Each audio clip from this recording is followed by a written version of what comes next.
Ahora, Ahora, no, dice que no, sí. no toques nada, no toques nada. Ahora, venga. Bueno, nada, les estaba diciendo entonces que nos hemos citado esta tarde, según el programa del POSASU, pues para hablar de la educación secundaria en España, ¿de acuerdo? Vamos a ver, en principio esta sesión estaba pensada que la moderara según programa Miguel Vilas, pero por diferentes circunstancias no va a poder estar, entonces le voy a hacer yo la suplencia, ¿vale? Entonces modero yo, que soy Juan José Sosa, y me ha caído, digamos, el honor de estar desarrollando, moderando esta sesión, entre otras cosas, pues por mi trayectoria profesional. Para quien no me conozca, pues he estado muchos años en el ámbito de la educación secundaria, pues desarrollando funciones de orientador. Creo que hay un micrófono conectado y está metiendo ruido. No sé si es el de Benjamín. Ahora.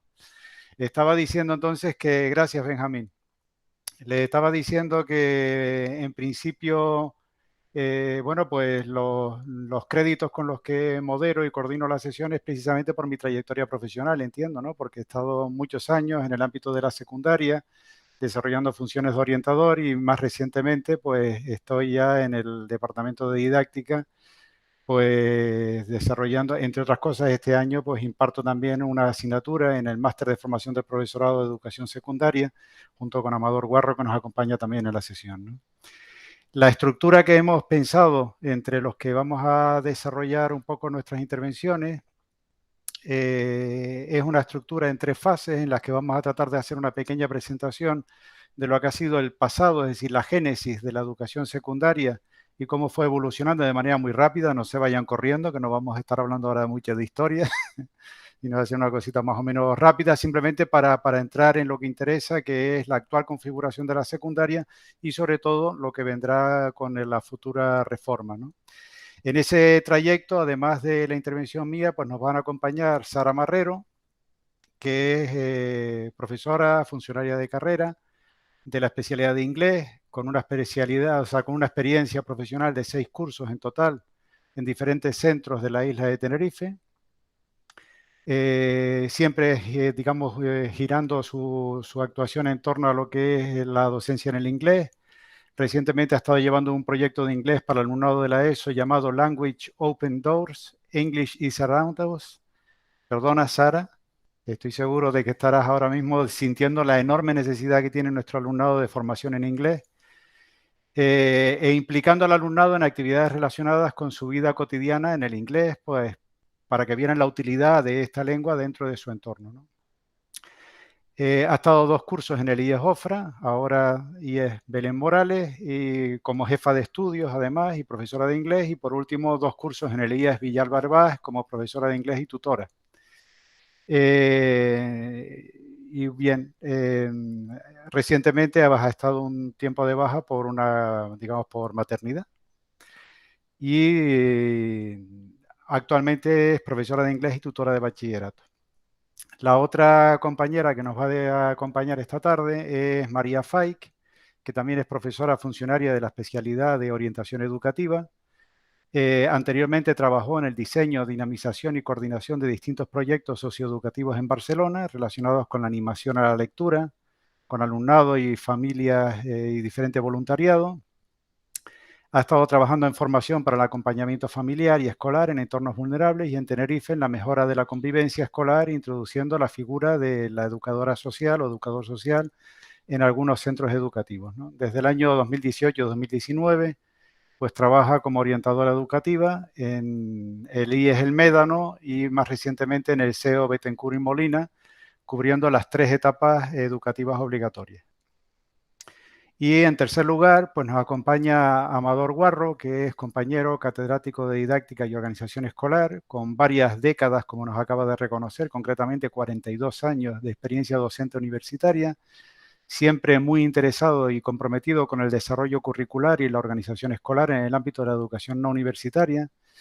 Desde sus tiempos de asesor colaborador en el Gabinete de la Reforma, en la década de los 90 del siglo pasado, hasta nuestros días, pues nunca ha dejado de estar interesado e involucrado en el análisis de las políticas educativas y sus desarrollos e implementaciones en las diferentes fases que hemos ido conociendo en estos últimos 40 años, ¿no?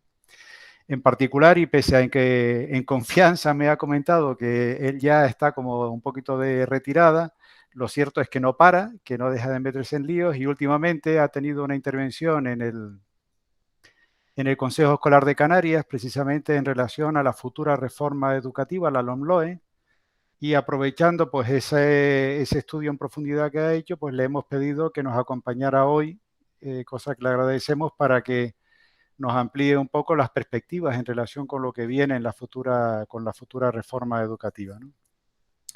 Entonces esa es la idea, ¿no? Es decir, vamos a tratar de desarrollar durante unos 45 o 50 minutos, no más, pues una pequeña presentación de lo que sería ese desarrollo y evolución de la secundaria, que además nos gustaría que fuera una cuestión participativa, siéntanse libres de participar e intervenir cuando quieran, ¿no? Cuando hablamos de la educación secundaria, me imagino que todo el mundo conoce el sistema educativo español, pero bueno, el sistema educativo español es una estructura bastante compleja. Aquí solo tenemos lo que es el sistema educativo, lo que sería el reglado, porque luego tenemos, hay otros elementos complementarios que no aparecen en este esquema, pero bueno, aquí estaría lo básico, donde tenemos la educación infantil, que sería la primera etapa, que digamos por la que se entra en el sistema educativo, la educación primaria. Luego tendríamos la etapa de la educación secundaria, que comporta lo que sería la secundaria obligatoria, bachillerato y formación profesional de grado medio. Y luego ya tendríamos el tercer nivel, que correspondería a lo que serían las enseñanzas superiores, que incluyen la educación, formación, lo que es la formación profesional de grado superior y las enseñanzas universitarias, ¿no? Nosotros en particular vamos a centrarnos esta tarde en esta parte, la que está remarcada en rojo del sistema educativo, que como les decía, viene definida por un primer tramo, que sería la educación secundaria obligatoria, 4 años de formación, que tiene como característica fundamental el que es obligatoria y que es, digamos, es todavía un tramo de educación secundaria comprensivo. Es decir, todo el mundo en principio transita por esta etapa, ¿no? Al terminar la educación secundaria obligatoria, se obtendría el primer título que se puede obtener, el primer título oficial que se puede obtener en el Estado español, que es el título de graduado en enseñanza secundaria obligatoria, a partir del cual el alumnado puede acceder a lo que sería la enseñanza posobligatoria, que vendría definida por el bachillerato, que sería un itinerario formativo que está fundamentalmente orientada a la formación superior universitaria, aunque también lo que sería la formación profesional superior, y la otra formación secundaria posobligatoria, que sería lo que conocemos por los ciclos formativos de grado medio, que sería el segundo tramo de la formación profesional actual en España, ¿no? Es importante no perder de vista que cuando hablamos de educación secundaria hablamos de secundaria obligatoria, es decir, un tramo obligatorio, un tramo posobligatorio, y dentro de ese tramo posobligatorio que estamos contemplando dos niveles educativos: bachillerato, que tiene unas características muy definidas, y lo que sería la formación profesional, que a veces queda un poco en un segundo plano, en el olvido, ¿no? Eh, Con respecto a la ESO, que sería seguramente la etapa digamos, la etapa de la secundaria más conflictiva, la que generalmente hace que le tengamos que dedicar mayor número de horas de reflexión y análisis, siempre ha sido una etapa especialmente conflictiva. Lo que pretende la secundaria obligatoria fundamentalmente es pedir un título de ciudadanía, un título de formación básica con una cultura básica y elemental y que habilite para el acceso a lo que serían ya las ofertas posteriores que tienen ya un nivel de especialización superior, ¿no? En ese sentido, tiene un carácter propedéutico, finalista y también orientador, en el sentido de que ayuda al alumnado a tomar sus decisiones, ¿no? Estaría en principio más centrada en el desarrollo de competencias y habilidades generales, más que en la profundización del conocimiento disciplinar, aunque a lo largo de la etapa, así se propone desde su origen en la LOCSE, a lo largo de la etapa la idea es que vaya aumentándose el nivel de especialización disciplinar y de profundización disciplinar, de primero a cuarto de la ESO, ¿no? Pero esto no siempre fue así. Es decir, para llegar aquí, que esto ocurre aproximadamente en el año 90, tendríamos que remontarnos un poco a lo que hubo antes de eso, ¿no? Es decir, ¿cuándo empieza a existir educación secundaria en este país, ¿no? Entonces, la educación secundaria en España se configura, pues cuando se configura en la mayor parte de los países de nuestro entorno, es decir, cuando pasamos a conformar lo que llamamos los estados modernos, y España concretamente se convierte en un estado moderno podríamos decir oficialmente, con la aprobación de la Constitución de Cádiz en 1812, digamos, se empieza a constituir, se empieza a definir o se considera que es el momento en el que se transita del antiguo régimen a los estados modernos, ¿no? Y a partir de ahí, pues empiezan a configurarse los sistemas educativos modernos que se empiezan a configurar en prácticamente todos los estados de nuestro entorno, ¿no? El modelo por el que se opta en la mayor parte de los países europeos en aquella época es pues lo que se denomina un modelo dual de enseñanza. Realmente la novedad no está tanto en la educación secundaria, que ya existía. Es decir, antes de la configuración de los sistemas educativos modernos ya existía un itinerario propio, con identidad propia, que llevaba a determinado alumnado a las universidades, ¿vale? La gran novedad con los sistemas educativos modernos es la configuración de lo que se denomina la educación elemental primaria, que no existía prácticamente hasta ese momento, y en los estados modernos se institucionaliza. Se institucionaliza como una vía de formación pues muy popular, la mayoritaria, con muy pocas pretensiones, digamos, en términos formativos. En principio se configura en la mayor parte de los estados de nuestro entorno con simplemente 3 años de formación obligatoria entre los 6 y los 9 años, a lo que después progresivamente, ni siquiera en un principio, sino a lo largo del tiempo, pues se va ampliando hasta llegar a los 12 años. Y es un itinerario formativo además que termina a los 12 años con un paréntesis, y los mejores alumnos de ese itinerario formativo ingresaban después en lo que se denominaban las escuelas normales para formarse a su vez como maestros y retornar como docentes a este itinerario formativo. Es un itinerario, como digo, muy popular, el mayoritario, con un currículum muy básico y que estaba dirigido fundamentalmente a determinados sectores sociales. Paralelamente a eso, lo que se hace es consolidar dentro de lo que sería, digamos, ese embrión de sistema educativo, se consolida lo que ya venía existiendo como un itinerario formativo mucho más elitista, que es lo que pasa a denominarse la educación secundaria, que, digamos, se iniciaba con unas escuelas preparatorias específicamente orientadas a preparar el ingreso al bachillerato. Después se conformaba a través de un bachillerato elemental y superior que duraba entre los 10 y los 18 años, dependiendo de países, 10, 17 años, 10, 18 años, es decir, entre 7 y 8 años continuados, sin diferenciación, y que tenía como salida natural la universidad. Esta es una vía tremendamente elitista, a la que accedía aproximadamente un 10% de la población europea como máximo, ¿vale? Y realmente estaba destinada a sectores sociales muy restringidos, profesionales, hijos de profesionales, burguesía, pequeña nobleza, etcétera, etcétera, ¿no?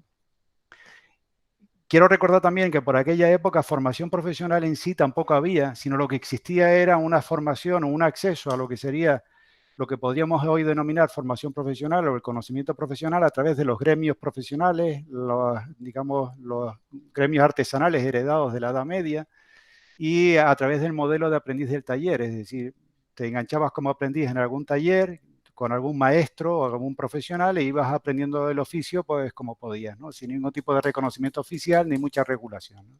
Así es como aparece esto en torno digamos, principios del siglo XIX. Realmente cuando se viene a configurar esto en España es con la Ley Moyano de 1857, que ya establece una división tripartita, que es la que acabo de describir, con una primera enseñanza, una segunda enseñanza y una tercera enseñanza, que sería la formación universitaria.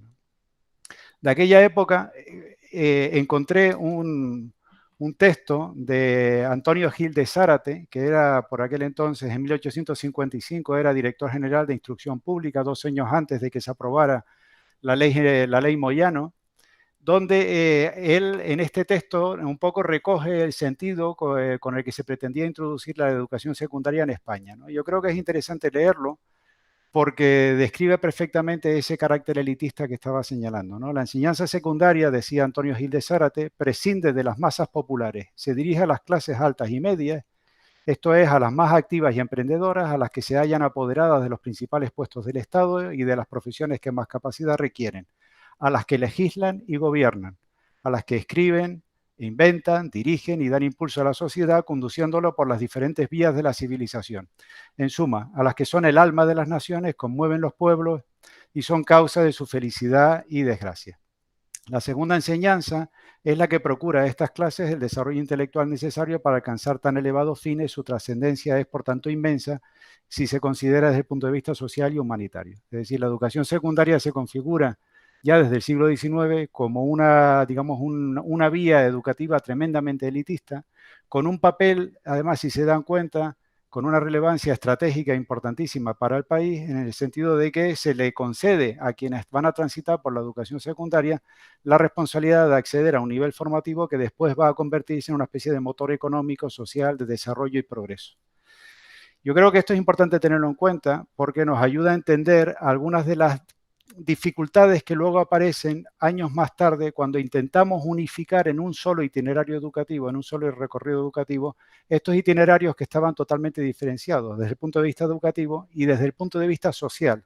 Es decir, no tenían nada que ver el profesorado que había transitado este recorrido, que había hecho bachillerato, que había acudido a la universidad y que luego retornaba como docente, profesor a los centros de secundaria para formar a futuros bachilleres, con el recorrido, el extracto social, la estructura social de la gente que cursaba magisterio, que en realidad eran los egresados del otro itinerario, de los que habían hecho fundamentalmente el recorrido de educación elemental primaria, llegaban a la escuela normal y volvían otra vez a la escuela como maestros. Es decir, maestros y profesores representaban en realidad dos sectores sociales, dos culturas totalmente diferentes, con aspiraciones totalmente diferentes. Una mayoritaria y muy popular y la otra tremendamente elitista, con digamos, un nivel de exigencia formativa y cultural muy alta, ¿no? Que en realidad ha definido la identidad profesional de ambos tipos de docentes, ¿no? Así se configura en el siglo XIX y así transita prácticamente durante todo el siglo XX. Les voy a ahorrar el tedio de estarles hablando de lo que pasó en las primeras décadas del siglo XX, ¿no? Pero sí que les voy a recuperar aquí alguna idea relacionada con lo que fue la ley del año 38 de enseñanza secundaria, una de las primeras leyes que se dictan ya bajo el régimen franquista, que crea el bachillerato universitario, que sigue manteniendo evidentemente el carácter elitista y exclusivamente propedéutico que ya traía, con unos contenidos orientados en tres vías: formación humanística y clásica, formación católica y patriótica y formación lingüística. Fíjense que la formación científica no estaba todavía muy presente aquí, ¿no? Y con una estructura en la que el alumnado se incorporaba a los 10 años, tenía 7 cursos de estudios sin exámenes formales entre ninguno de ellos, y al final de ellos lo que había era un examen de estado de ingreso a la universidad en el que, bueno, quien lo superaba pues accedía a la universidad, ¿no? Este era un bachillerato que estaba escasísimamente implantado. En aquella época en España había aproximadamente, yo creo que no llegaba a 200 centros de bachillerato en toda España, ¿de acuerdo? Es decir, estaba escasamente implantado, lo cual reforzaba todavía más el carácter elitista, ¿de acuerdo? Paralelamente a eso, simplemente un pequeño recordatorio de lo que pasaba con la formación profesional, después seguiremos con el bachillerato. La formación profesional, digamos, en el régimen anterior, con Franco, prácticamente venía regulada por una ley que se había dictado bajo la dictadura de Primo de Rivera en 1928, que realmente hacía una regulación muy escasa y lo que hacía era establecer dos tipos de centros: las escuelas de artes y oficios por un lado y por otro lado las escuelas de trabajo o escuelas industriales, en las que se podía obtener la condición de oficial o de maestro de taller, ¿vale?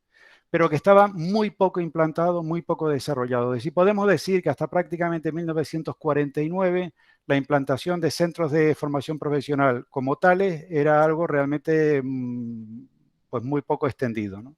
En 1949 se pretende darle un impulso a la formación profesional y entonces, tratando ya, digamos, coincidiendo con la salida de la autarquía franquista, ¿no? Y entonces, pues lo que se hace es aprobar una nueva ley de formación profesional en el año 49, que no deroga la anterior, sino la que la complementa, y lo que hace es crear un año de bachillerato técnico más 4 años de formación específica en una serie o sea, en 4 especialidades muy definidas: agrícola y ganadera, industrial, marítima, minera, y profesiones femeninas. Las profesiones femeninas: costurera, modista, florista, etcétera, etcétera, ¿vale? y totalmente desligada esta formación profesional o sea, del resto de las etapas educativas, ¿no? Es decir, que cuando llegamos a la década de los 50, lo que tenemos es, por un lado, un bachillerato muy elitista, constituido por 7 años de formación sin ningún tipo de nada entre medias y un examen de estado para acceso a la universidad, y por otro lado, la ley del año 49 de formación profesional con 4 especialidades poco extendido y lo que se denominaba el bachillerato técnico, pero sin ninguna interconexión entre ellas, es decir, 2 mundos totalmente separados. En el año 53, cuando ya empieza, digamos, la segunda etapa del régimen franquista, podríamos decir que empieza ya lo que se denomina la época más tecnocrática del régimen. Entonces se decide que es importante, pues, darle una orientación más técnica y educativa al bachillerato.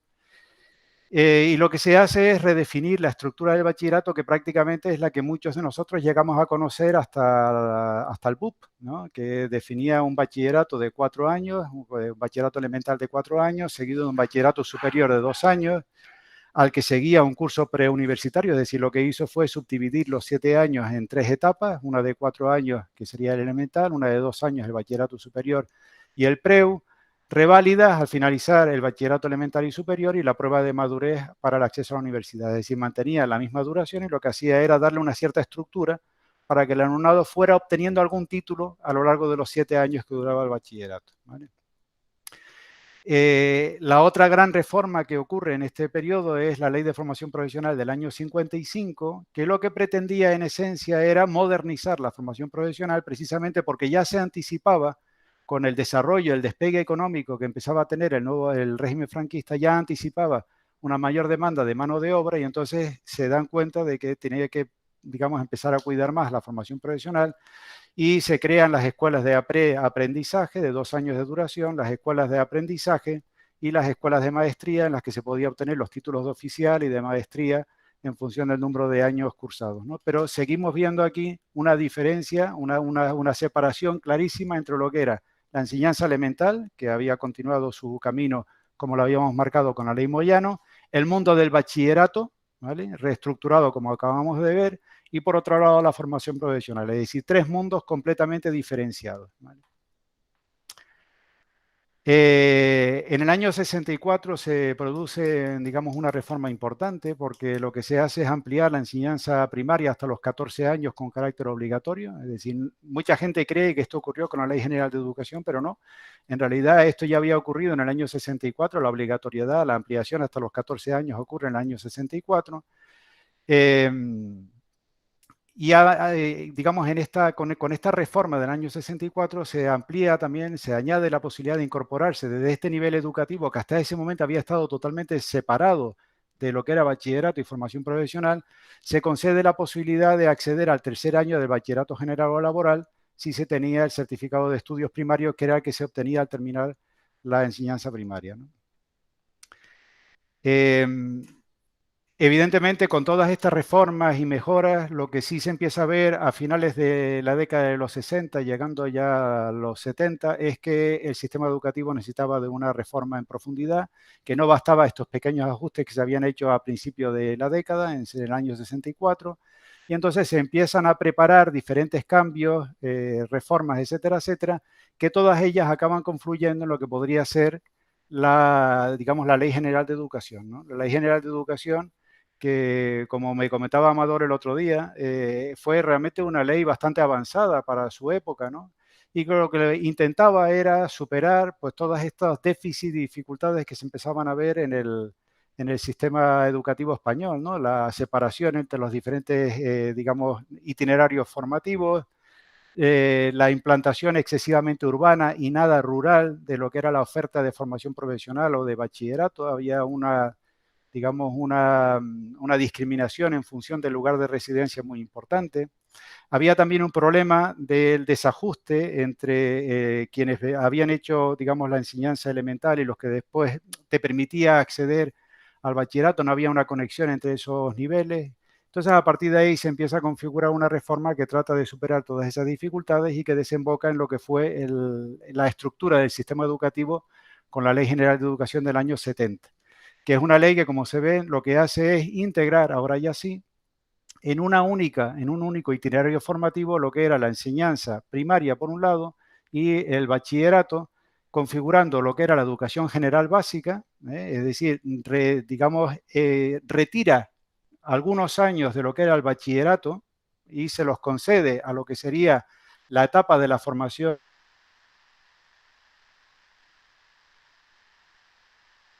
de lo que ya podríamos denominar la educación primaria, que se digamos, lo que quedaría de la antigua educación secundaria se estructuraba en 3 años terminales de bachillerato unificado y polivalente y se mantenía lo que era el preuniversitario, que ahora se pasaba a denominar curso de orientación universitaria. Es decir, de los 7 años que duraba originalmente el bachillerato elemental y superior, se le retiran una serie de años que pasarían al ámbito de la educación primaria, por así decirlo, que se extiende hasta los 8 años y se mantienen 4 años de formación de secundaria, ¿no?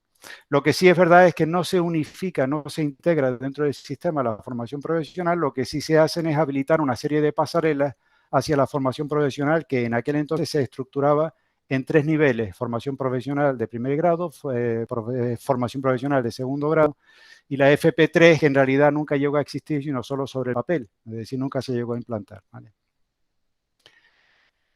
Esto es lo que nos deja el sistema educativo en el año 70, ¿vale? El problema es que el sistema educativo del año 70, con toda esta reforma, siendo muy avanzado, como se ha podido comprobar después en términos curriculares, de planteamientos educativos, realmente es un enfoque comprensivo de la enseñanza, integrador, trata de unificar diferentes partes del sistema educativo en un único itinerario. El inconveniente principal que tenía es que se había dictado bajo la dictadura de Franco, obedecía todavía a lo que eran los principios fundamentales del reino, no tenía un carácter constitucional y exigía una revisión en profundidad, ¿no? También tenía un problema grave y es que al terminar la segunda etapa, de la GB, terminaba lo que era el carácter obligatorio de la educación a los 14 años y en España la edad mínima legal para trabajar estaba en los 16, con lo cual había ahí y una disfunción de 2 años que impedía que el alumnado que terminaba la EGB y que no quisiera continuar de manera inmediata al cabo de trabajo. Es decir, había una serie de insuficiencias ahí que es lo que vino a tratar de resolver la LOCSE, ¿no?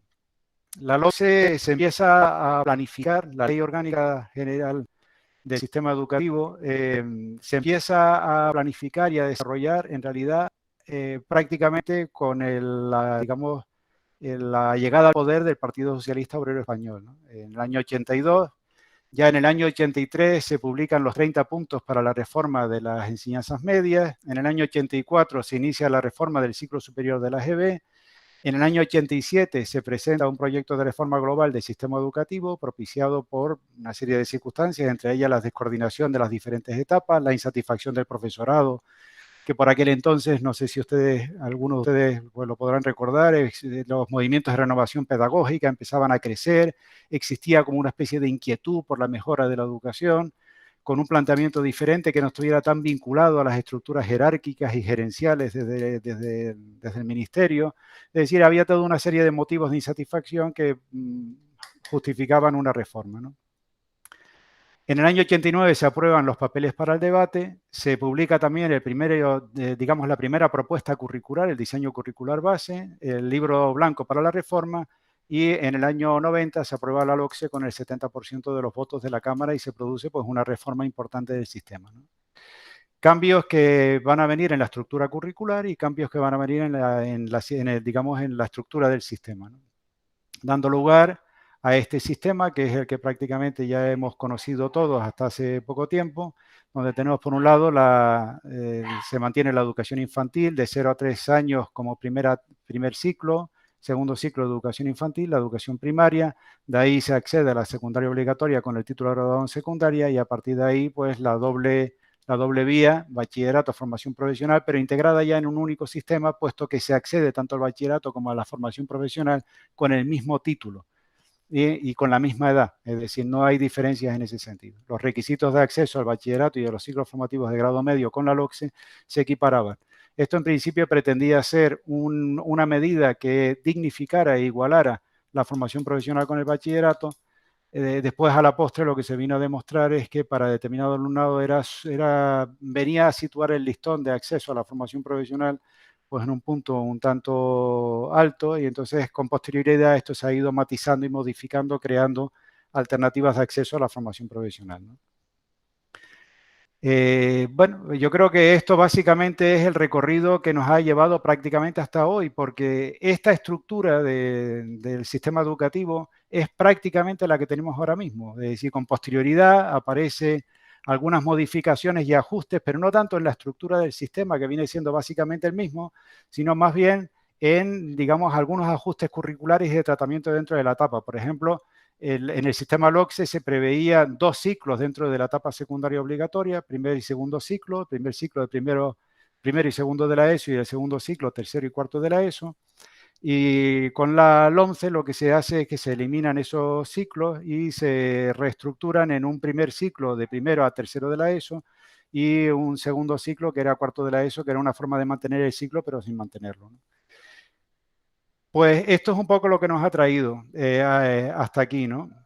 Y lo que yo les quería comentar con respecto a esta etapa. ¿Qué es lo que yo quería destacar con todo esto? Pues esta trayectoria que ha venido, digamos, condicionada siempre por dos características. Primero, porque el bachillerato ha estado siempre tradicionalmente separado del resto de los niveles educativos.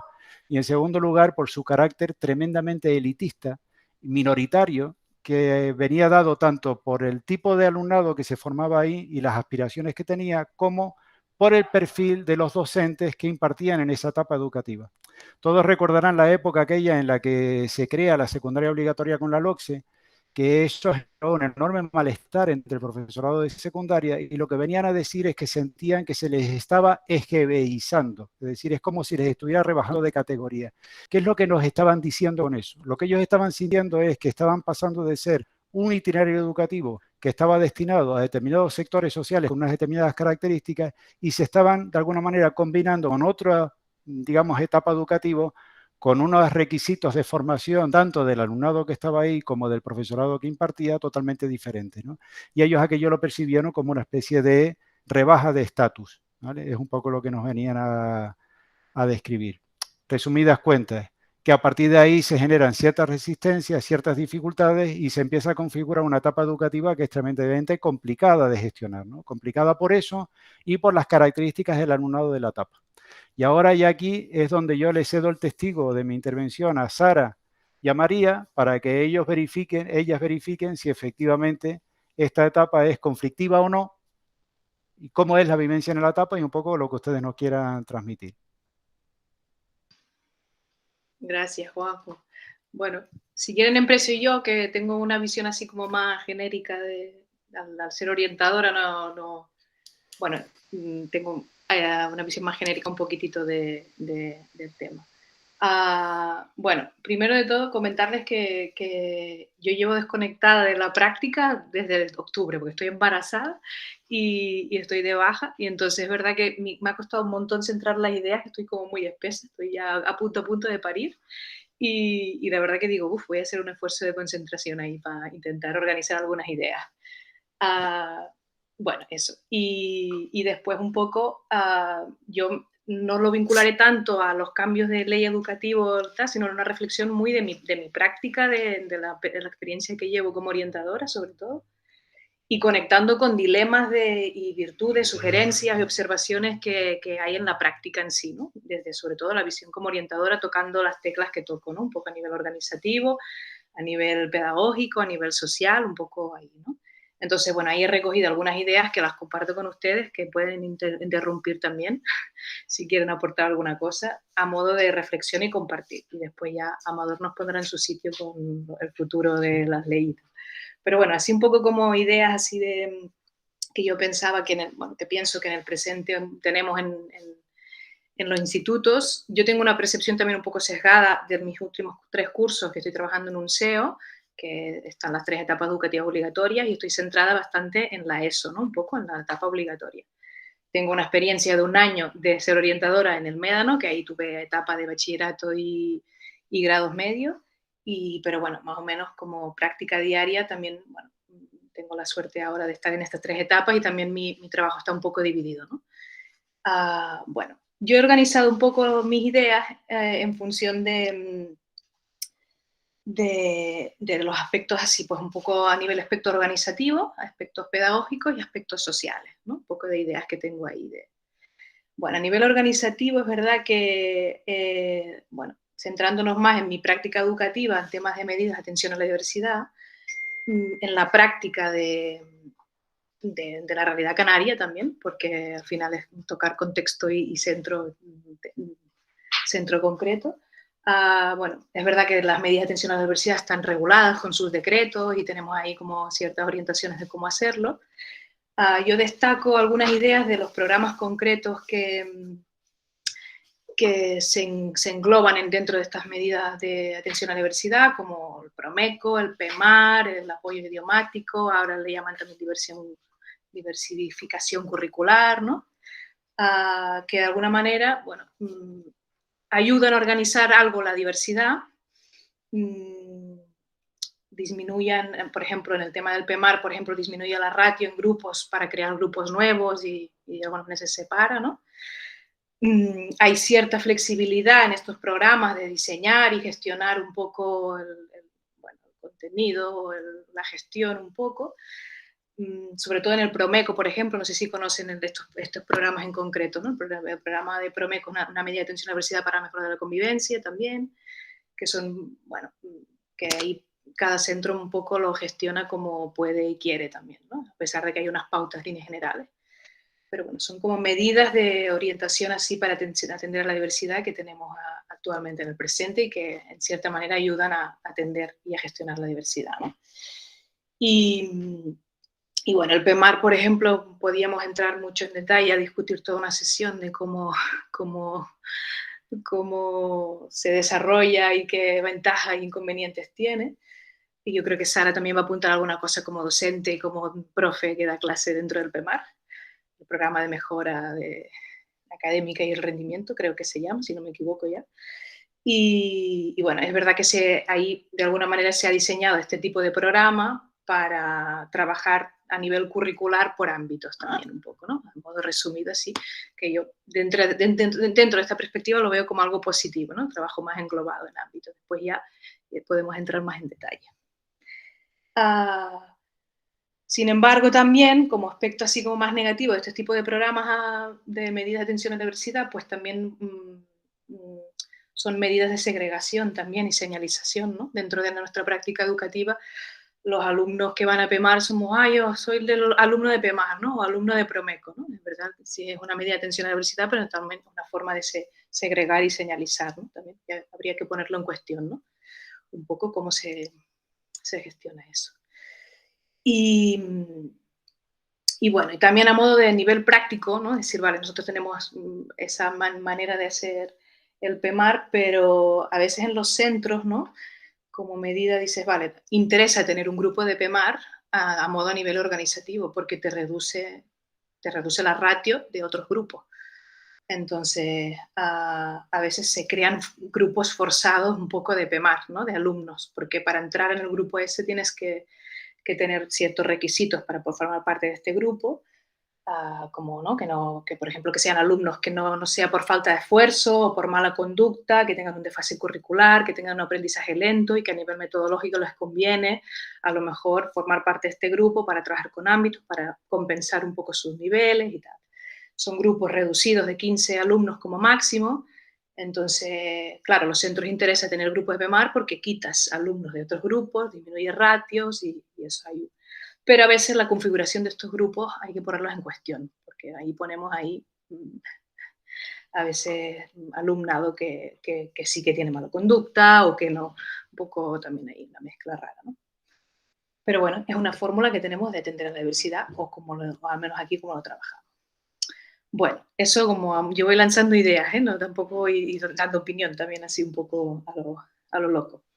Después, sí que es verdad que a nivel organizativo, bueno, a nivel de mi práctica diaria también nos facilita ciertos protocolos a la hora de atender la diversidad también un poco, que se han estructurado a lo largo de este presente también, que yo no sé si está vinculado bueno, con los protocolos de acoso, de trans, tenemos una realidad más compleja, una sociedad más compleja también, con situaciones bueno, que dificultan también la práctica educativa de ese, y el hecho de que existan protocolos de este estilo ayuda también, sobre todo a la práctica educativa, a poder guiar nuestras respuestas y sobre todo repartir funciones que a veces ese tipo de protocolos también actúan agentes externos para gestionar, ¿no? En el protocolo de acoso, en la consejería, por ejemplo, hay agentes externos que si hay un caso de acoso, pues vienen y dinamizan un poco el tema dentro del centro, que a veces eso libera al propio centro, pero a veces también lo complica un poco, ¿no? Yo a nivel de experiencia un poco de estos años que llevo, a veces creo que se activa excesivamente esos tipos de protocolos, ¿no? Hay una necesidad, vamos a activarlo, ¿no? Y hay un desgaste también un poco a nivel interno en los centros de llevar ese tipo de protocolos, ¿no?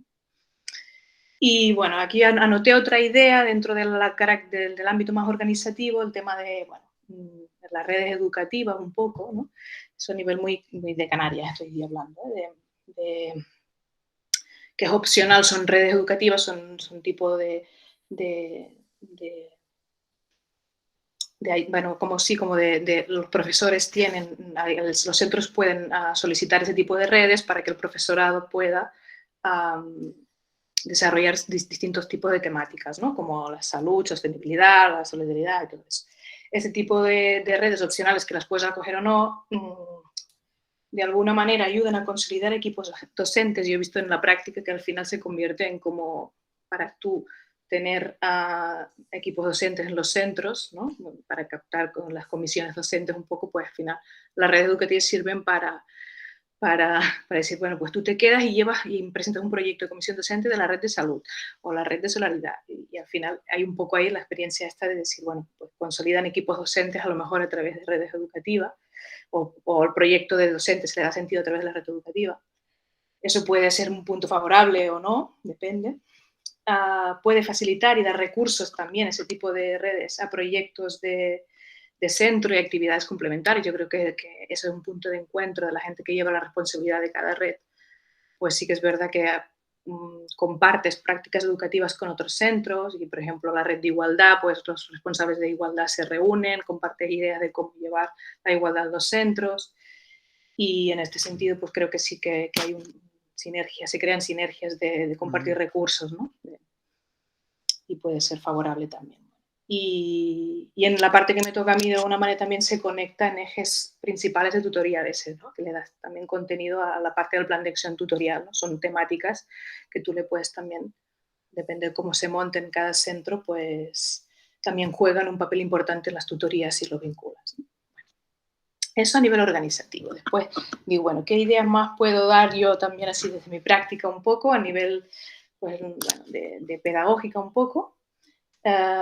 Pues en el tema de cómo se gestiona la diversidad, vinculada un poco al modelo de inclusión educativa que tanto hablamos, ¿no? A ver si es real que hay inclusión educativa o no, cómo se gestiona en el centro. Después algunas ideas de cambios metodológicos, así un poco de ideas así de reflexiones más que...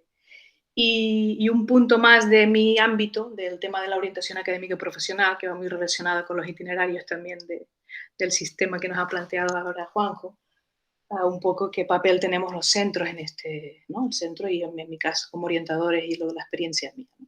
Eso a nivel de aspectos pedagógicos. Pues bueno, bueno, la inclusión educativa en los centros, ¿no? Cómo se gestiona la diversidad en el aula. Cómo veo yo desde mi experiencia como orientadora un poco, ¿no? A pesar de que tenemos decretos, ¿no? Que nos regulan principios, ¿no? Tenemos todos claros que el derecho a compartir un mismo currículum adaptado según las características y necesidades, principios que relatan también el tema de realizar una detección temprana para detectar barreras de aprendizaje y ofrecer respuestas educativas adecuadas, ¿no? Eso lo tenemos en la práctica, o sea, en el marco teórico lo tenemos súper claro que hay que ofrecer todo esto, ¿no? Pero la realidad es que depende de cada centro, depende de cada estilo profesorado y depende también de muchas cosas de poder trabajar una buena inclusión educativa, ¿no? O que entendemos todos por inclusión. Habría que también entrar en detalle. Mi práctica educativa, es verdad que yo ahora como les comentaba, estoy en el SEO y veo diferencia, ¿no?, de primaria a secundaria, ¿no? Es verdad que estar en un mismo centro me da una ventaja de la transición de etapa. Tengo el mismo alumnado que cambia, ¿no?, cambia de pasillo, pero estamos en el mismo centro, ¿no? Y hay bastante coordinación entre profesorado y podemos tener una transición de etapa bastante coordinada, ¿no? Y yo veo cómo funciona un claustro de primaria y un claustro de secundaria en este aspecto, por ejemplo, ¿no? En mi experiencia, veo que hay diferencias de cómo se trata la atención a la diversidad en las dos etapas, ¿no? Nos vamos a centrar más en secundaria, pero en el caso del SEO, por ejemplo, está costando mucho más respetar la inclusión en primaria que no en secundaria. En secundaria, pues hay como más dinámicas más costumbre de la docencia compartida, ¿no? Hay como más de intentar atender al alumnado dentro del aula. No sé si es por el estilo del profesorado de NEAE que está dentro ahí. Al final depende un poco también de la filosofía del centro y del personal que tengas ahí en el centro para poder hacer esa gestión. Y bueno, y en primaria pues sí que es verdad que en mi experiencia ha costado más, pues, interesa, sácame el alumno para poder yo trabajar, ¿no? Eso también pasa en secundaria y en otros institutos me consta también que eso también pasa, ¿eh? Pero bueno. Tenemos un problema de ratios, ¿no? Que para hablar de inclusión educativa tenemos altas ratios en secundaria, sobre todo, y nos cuesta trabajar bien esta inclusión, ¿no? Y también nos encontramos en las aulas que hay una alta concentración de alumnado con necesidades específicas en un mismo grupo. Bueno, y al final pues es verdad que no se puede atender bien, ¿no? Entonces entiendo también muchas maneras de decir, bueno, pues sacámoslo del aula para poder ir a atender con 35 alumnos y 10 alumnos con necesidades específicas que tengan, ¿no?, alumnado TEA, dificultades así con más atención específica, cuesta un montón llevar un control de una respuesta educativa adecuada.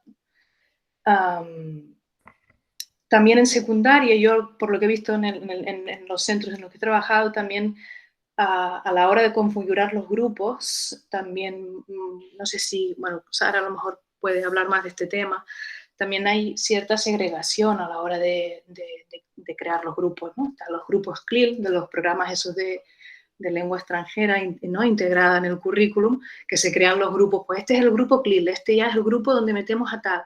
Ya indirectamente a la hora de constituir los grupos ya estamos segregando y no estamos tampoco, ¿no?, configurando cierta diversidad, ¿no?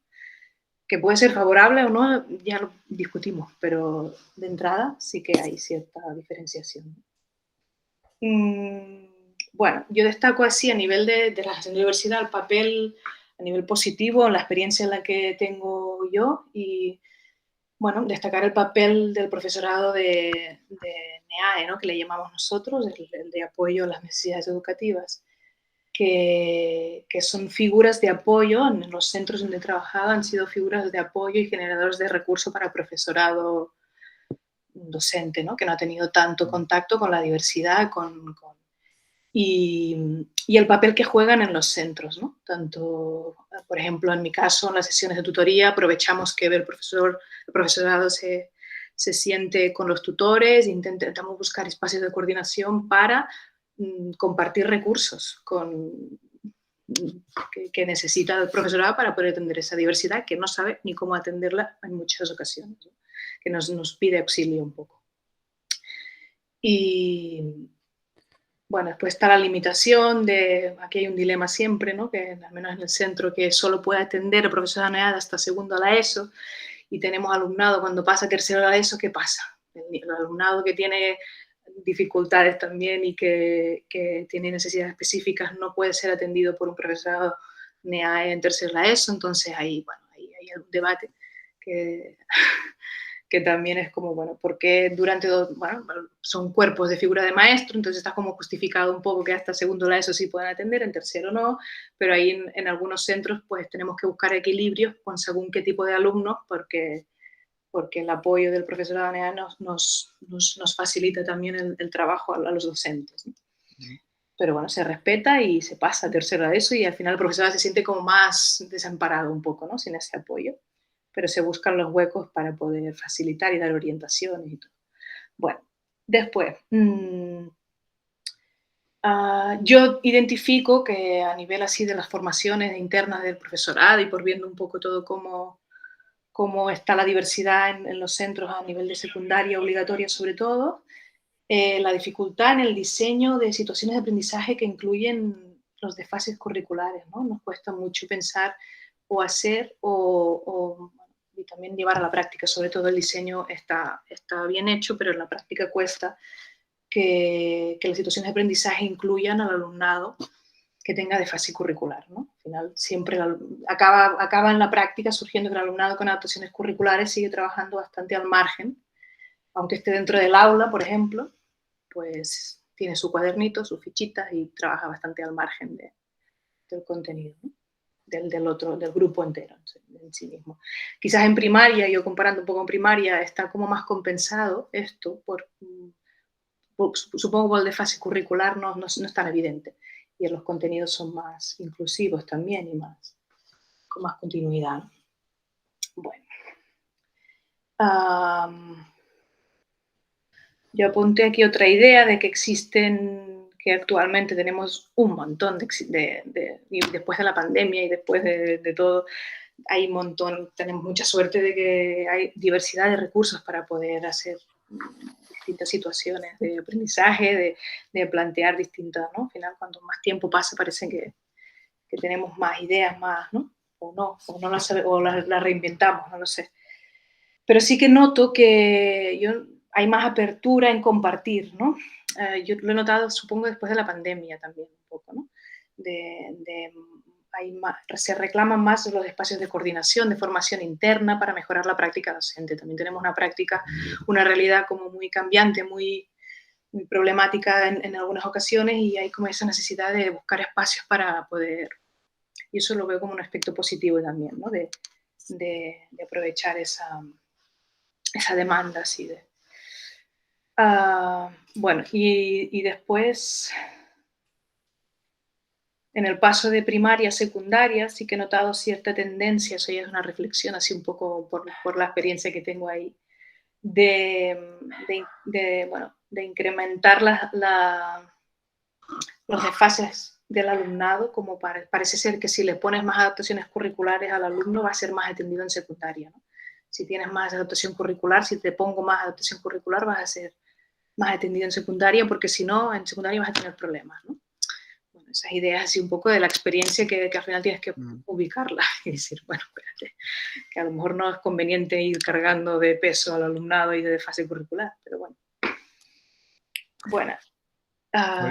Pues yo creo, María, que nos has hecho un dibujo de lo que es el conjunto de problemáticas de la secundaria bastante abigarrado, ¿no? Porque realmente has puesto el foco, has nombrado diferentes manifestaciones del tema de la atención a la diversidad, que de alguna manera anticipamos todos que es donde está la gran dificultad en la secundaria.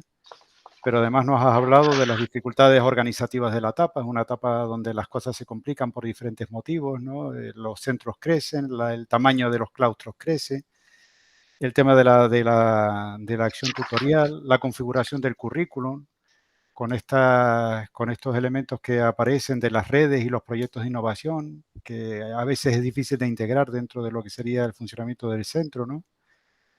Y luego también esto que comentabas tú de las dificultades de estos centros, estos programas educativos, los CLIL, que hay quien los ha criticado de ser tremendamente elitistas, ¿no? A lo mejor Sara sobre esto nos puede iluminar un poco más, porque de esto sabrás tú más que nosotros, Sara. O menos. Pues no sé, si te parece, podemos darle la palabra ahora a Sara, que nos comente un poco y después ya si quieres volvemos a desarrollar alguna de estas ideas, ¿no? Venga. Bueno, yo lo que hice fue una especie de experimento, porque dije, bueno, voy a trasladar esta reflexión, ¿no? a mi departamento, porque es verdad que con el tema de los cambios legislativos, pues un tema que en casi todas las reuniones últimamente se habla del tema.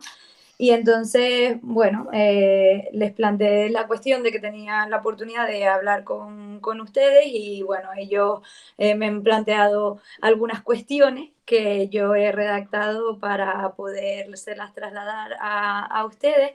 Y el resultado, pues bueno, al final es como un conjunto ahí de cuestiones y al final queda como una visión un poco crítica, quizás no tan optimista, ¿no? Como uno le gustaría, pero bueno, lo cierto es que, bueno, independientemente de que vamos a escuchar ciertas cosas que no son tan positivas, pues es verdad que el profesorado hace todo lo posible porque esto funcione y que se hacen muchas cosas bien con las condiciones que tenemos, ¿no?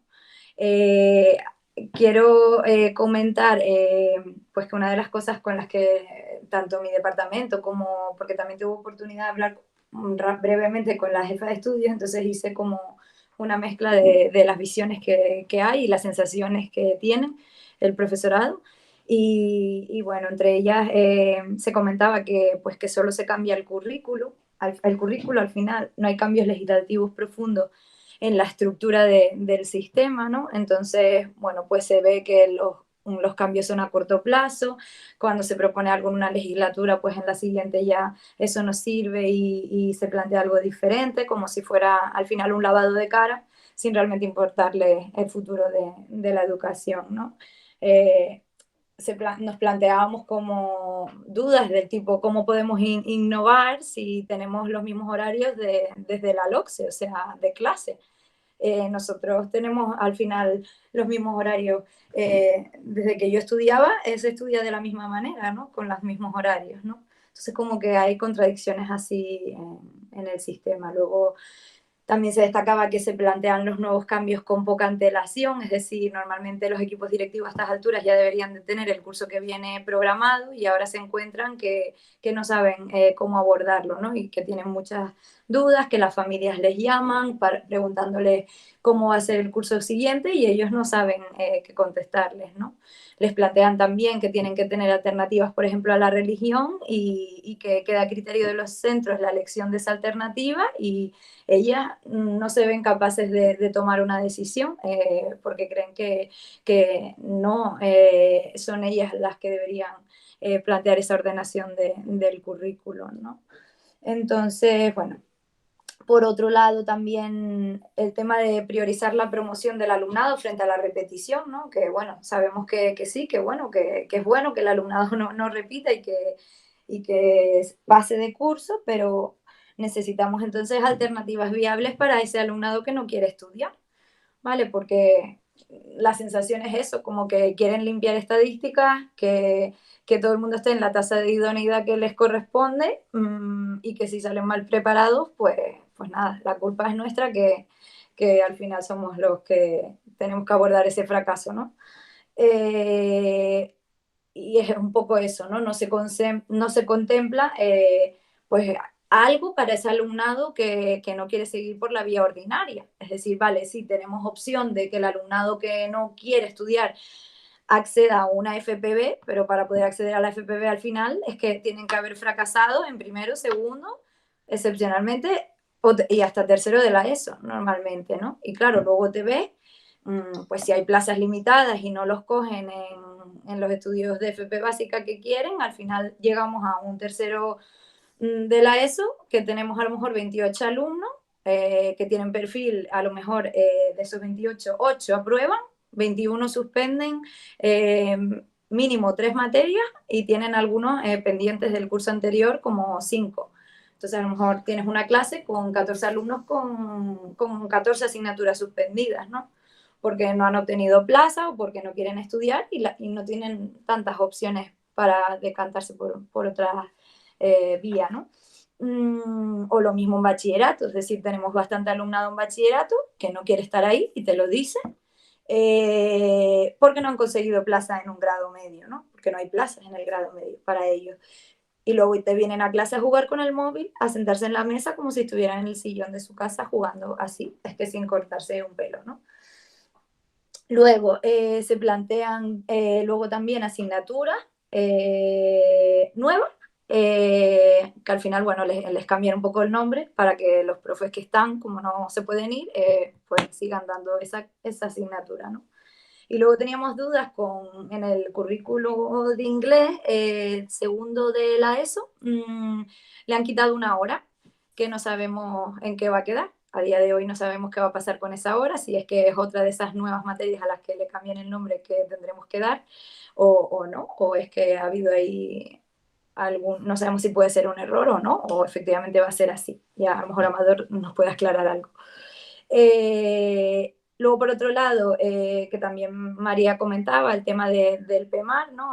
Aquí yo lo que sí quería destacar, yo como profesora en este programa, ¿no? Tenemos un ámbito que tiene de lenguas extranjeras, que tiene un currículum adaptado, ¿no? Para ese programa, pero tenemos un problema, es decir, yo trabajo con ellos siguiendo ese currículum a un ritmo adaptado, pero luego qué sucede con ese alumnado que acaba segundo de PEMAR, que equivale a un tercero de la ESO. Si no me conceden el post-PEMAR, ese alumnado se tiene que incorporar a un cuarto de la ESO ordinario. Es decir, al final se les ha enseñado de manera diferente unos contenidos adaptados para luego incorporarse a un cuarto normal en el que puede que no tengan éxito porque no tienen un nivel igual que el resto, ¿no? Entonces, bueno, si te conceden el post-PEMAR, pues bueno, todavía les damos la oportunidad de que titulen en ese programa, pero si no te lo conceden porque es una medida extraordinaria, ¿qué pasa con ese alumnado? Llega a cuarto y puede que titule o que no. Entonces, bueno, pues esas cosas, ¿no? Que no funcionan del todo bien. Por otro lado, el tema del dinero, ¿no? Que al final siempre es un problema, se hacen leyes pues con poco presupuesto y luego pues hace que haya evidentemente escasez de recursos, no solo personales, ¿no? Que siempre, pues, siempre falta profesorado al final para ejercer ciertas funciones, sino también pues materiales, o sea, no tenemos recursos TIC suficientes para una clase entera, por ejemplo, si los tenemos, pues a lo mejor tenemos 30 ordenadores, pero esos 30 ordenadores a lo mejor no funcionan todos, o de repente piensas que sí, cuando los enciendes uno está lento, se tira 15 minutos para arrancar, o sí tenemos tabletas, pero como las actualices dejan de funcionar. Nosotros tenemos un departamento de inglés, somos 8 profesores y tenemos un ordenador en el departamento para trabajar los 8. Luego al final, si tú quieres usar tu aplicación tipo I2SEO, pues bueno, al final como obviamente es de pago, pues al final te la compras tú con tu iPad, porque no funciona en otra tableta, ¿no? Y eso. Y luego, pues 2 pizarras interactivas para todo el centro, con un claustro de 70 profesores y casi 700 alumnos, ¿sabes? Que es de loco. Y bueno, eso sí, luego nos exigen que tenemos que tener mínimo una 2 o un B1 en competencia digital, ¿vale? Independientemente de todo esto, ¿no? Falta de tiempo también destacábamos, ¿no? Y espacio para la comunicación de los equipos educativos, es decir, no se contemplan los horarios de profesorado una coordinación con el equipo educativo, es decir, yo tengo un grupo de segundo de la ESO, sé que es bastante conflictivo y yo si no es en las reuniones de evaluación, es que no me veo ni al tutor por los pasillos, es decir, y si me lo veo es donde tengo un momento para coordinarme con él si necesito saber algo sobre ese grupo, salvo que el tutor te mande un correo electrónico si hay algo muy importante, que es la vía que utilizamos, ¿no? Pero luego sí podemos usar nuestras horas complementarias para cubrir las guardias, que ahora se nos ha mandado un correo específico a los centros diciendo, oye, mira, con el tema este del COVID, como hay mucho profesorado de baja, pues necesitamos a todos los profes en horas complementarias disponibles para cubrir guardias. Pero luego yo tengo que coordinarme con mi equipo y ejercer las labores de tutoría en 2 horas que al final cedo a las guardias, ¿no? Es decir, al final en el instituto poco trabajo puedes adelantar, ¿no? En ese tiempo. Luego destacamos también el tema de las ratios altas, nos planteábamos la duda de lo mismo, ¿no? ¿Cómo se trabaja bien por proyectos o damos un enfoque competencial en nuestra materia con 30 alumnos en clase, ¿no? Y un profesor, porque a veces si tienes suerte tienes a lo mejor docencia compartida, pero no pasa en todos los centros, ¿no? Luego destacábamos también la falta a lo mejor de formación del profesorado en cuestiones de NEAI, ¿no? De educación emocional, salud mental, que ahora es un problema bastante importante, y la resolución de conflictos, porque bueno, tú siempre puedes buscar cursos y los hay, pero es verdad que el catálogo o la oferta del CEP, hay algunos que son permanentes, pero casi todos son autodirigidos, ¿no? Pero si necesitas, pues eso, un contacto con alguien experto, al final esos cursos no están siempre disponibles o están disponibles, pero las plazas son limitadas. No puede matricularse más de 25 personas. Yo llevo 2 intentos para matricularme en un curso de convivencia. Finalmente en el segundo conseguí entrar, pero habrá mucho profesorado que se haya quedado fuera. Entonces, sí, lo intentamos, buscamos los medios, pero no es suficiente, ¿no? Al final. Y lo mismo con el tema del desarrollo emocional. Había, en concreto aquí fue que se unió un poco a la conversación una compañera de matemáticas diciendo que ella desde su materia de matemáticas no se veía capaz de abordar estos contenidos emocionales, ¿no? que se incluyen en el currículum, que ella siente que no está lo suficientemente preparada en aspectos psicológicos como profesora de matemática para abordar ciertas cuestiones, ¿no? Del mismo modo, pasa con el tema de salud mental. Tenemos un montón de alumnado con problemas de depresión, de ansiedad, de autolesiones, o sea, cada vez más. Y que cómo abordamos eso en los centros. Sí, tenemos el departamento de orientación disponible, que la verdad que nos ayudan, nos pueden dar pautas y nos podemos coordinar para intentar abordar las distintas cuestiones, pero lo cierto es que, no sé, a veces cuando los problemas son muchos, no pueden ellos, es una carga añadida, ¿no? Al departamento. Eso, bueno, porque es un tema largo, ¿no? Y delicado, porque yo lo veía, ¿no? En las sesiones de tutorías y teníamos que tratar, pues, el tema de la depresión. Digo, es que yo no me veo capaz es un tema muy delicado, es que si tengo casos en mi clase, ¿cómo voy a darte yo lecciones de que tienes que ir al psicólogo? Es decir, yo no me veía capaz de abordar el tema en profundidad, ¿sabes? Pues... Luego tengo un par de cosas más, son breves.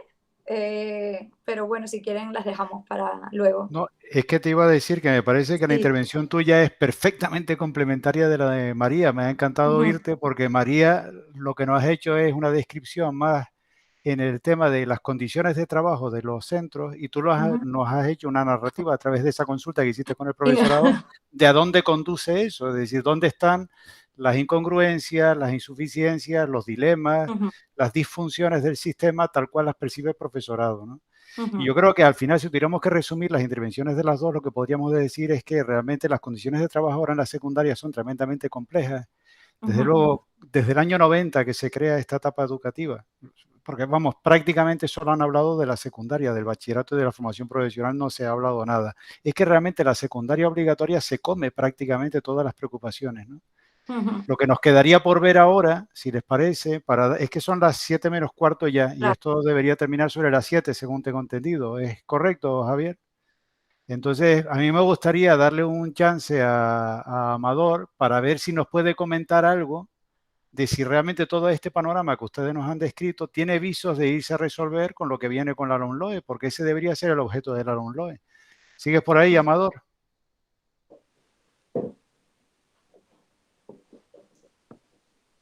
Yo creo que Amador se fue.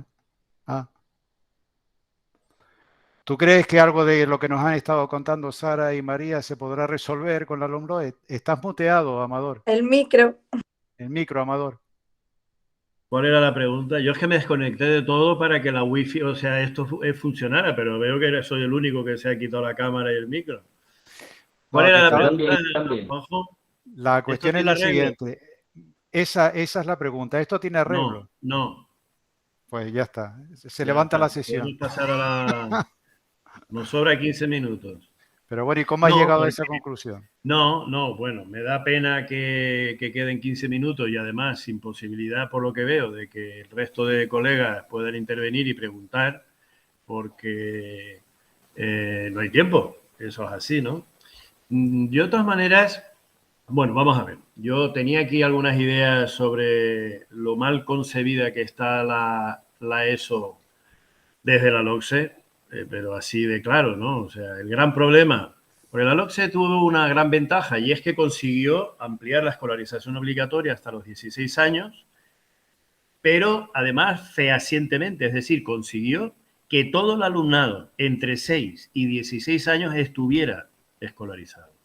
Porque la Ley General del 70, la escolarización sería hasta desde los 6 a los 14, la cifra más alta de escolarización que logró fue del 60% de esa cohorte. La LOCSE consiguió el 100%, y eso es un gran logro por primera vez en la historia de nuestro país. Pero claro, puso al desnudo todas las deficiencias que tenía el sistema, porque por primera vez teníamos a toda la población y todos los tipos de personas que habían en nuestra sociedad, con todas sus diferencias y con todas las desigualdades y tal y que cual, todas estaban metidas en la escuela, de alguna manera. Pero hasta entonces solamente el 60%. Y entonces se encontró con el gran problema de la diversidad, que sigue siendo el gran problema, que no hemos conseguido resolver. Yo quería hacer algunos comentarios, pero voy a ir directamente al final, porque además enlaza muy bien con lo que ha planteado Sara, creo yo.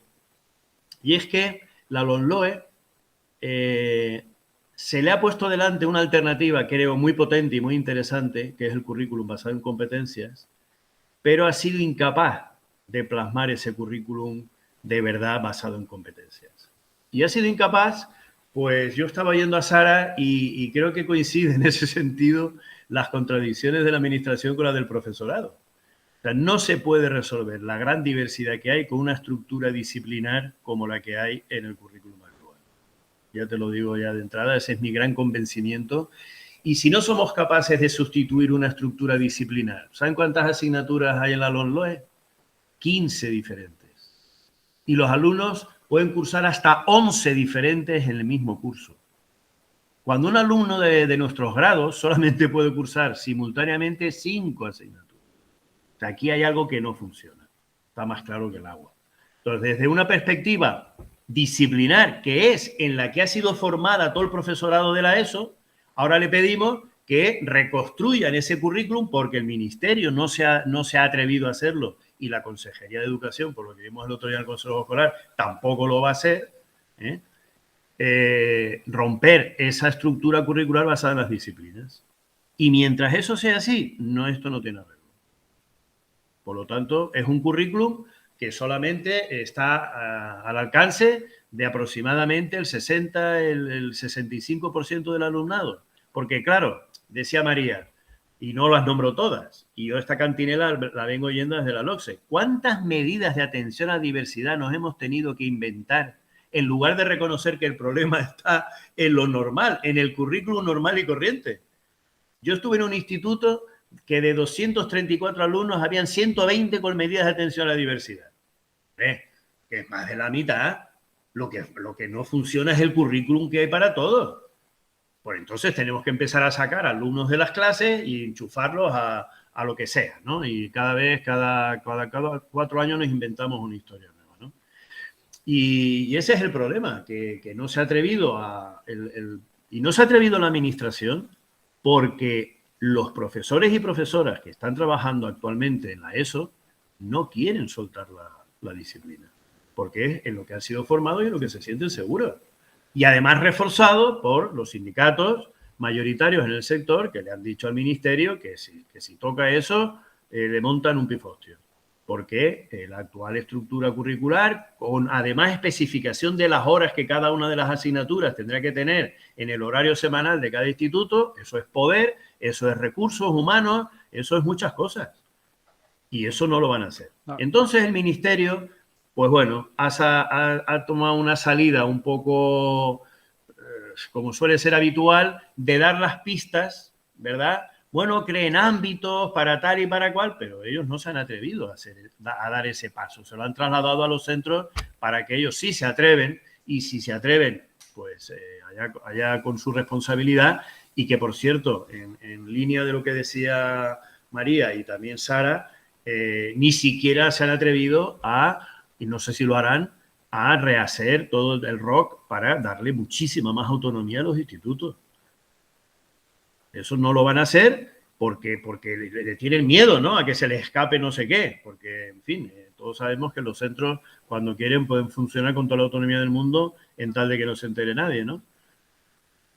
Amador, ¿Quieres decir algo, Juanjo? sí, que si quisieran reformar el rock, seguramente los primeros que se opondrían a una reforma del rock que conceda más autonomía al profesorado, en el fondo son los propios docentes, porque una de las cosas de lo que más huye en el docente de secundaria es de la necesidad de tenerse que reunir, de tener que debatir, de tener que deliberar, de perder tiempo, en palabras de ellos, en construir un currículum común, ¿no? Y realmente los primeros que se alinean detrás de estructuras curriculares rígidas y una falta de autonomía es el profesorado. Esa es mi percepción después de 30 años en esto. Sí, es posible, sí. Sí, porque cuando Sara estaba hablando de ese problema, de que no tiene tiempo la gente para crear cultura colaborativa, porque efectivamente para crear cultura colaborativa hay que crear condiciones para que los centros lo puedan aprovechar. Pero no deberíamos de olvidar, y además ahora con las nuevas tecnologías, tampoco hace falta que las reuniones sean de 8 de la mañana a 2 de la tarde, puede ser perfectamente una tarde, pero por videoconferencia, por ejemplo, digo yo, ¿no? Porque resulta que el profesorado de secundaria, con dedicación completa, tiene 37 horas de trabajo semanales. Y media. No tiene 18, ¿no? Lo que pasa es que se ha creado esa cultura de que para mí mi jornada laboral es la docencia directa más las guardias más las reuniones de no sé qué, no sé cuánto. No te digo la universidad. En la universidad son también 37 horas y media y eso se reduce más aún porque tenemos menos clases, menos horas de clase. Pero eso es así, o sea que esas contradicciones y si no se atreve la administración a confiar más en su profesorado. Pero mira, sentido, Amador, una pregunta que te hago yo, porque realmente no lo sé, porque no he profundidad. Si tú le quieres dar más autonomía al profesorado, lo primero que tienes que garantizar es la formación. Creo que lo nombraba antes también. Claro, Sara ese es otro tema que quería comentar. Si yo delego en el profesorado, tengo que tener la certeza de que ese profesorado está formado para poder recibir esa encomienda y poderla desarrollar. Yo lo veo más dialéctico, Juanjo. Las 24 medidas... Las 24 medidas. No puedo esperar a que estén bien formados para dar autonomía. Yo creo que es una cosa más dialéctica, ¿no? Cuanto más autonomía tengan, Sara te lo estaba explicando. Es decir, lo que hay que buscar, bueno, es que ese es otro tema que podríamos hablar en otro momento, es cómo se selecciona el profesorado, cómo se forma inicialmente al profesorado. Vamos a ver, ¿qué se puede esperar? Cuando se creó la ESO, primero que mezclaron maestros y maestras con profesores y profesoras. Y eso fueron dos culturas totalmente distintas y dos formaciones totalmente distintas. En mi opinión, lo lógico hubiera sido que la ESO hubiera tenido la misma estructura, como mucho, de la EGB e impartida por maestros y maestras, que son los únicos que tenían formación para atender a la diversidad. Claro, tú coges a una persona que la única formación pedagógica que tenía era el famoso CAP, que eso es la ignominia número 1 de formación inicial del profesorado, y ya me explicarás. Y además con esa mentalidad elitista que tú estabas hablando. ¿Tú te acuerdas de los pata negra del BUP? Por supuesto. No, que yo soy catedrático pata negra. ¿Cómo voy a atender yo a un niño que tiene dificultades? No, yo estoy aquí para hablar de Valle Inclán, que es lo mío, ¿no? Y soy el gran especialista en Canarias de Valle Inclán. Digo, pues mira, es que para eso te tienes que ir a la universidad, no te puedes ir a un instituto a dar literatura en ese plan, ¿no? Amador, entonces ahí fue el primer error.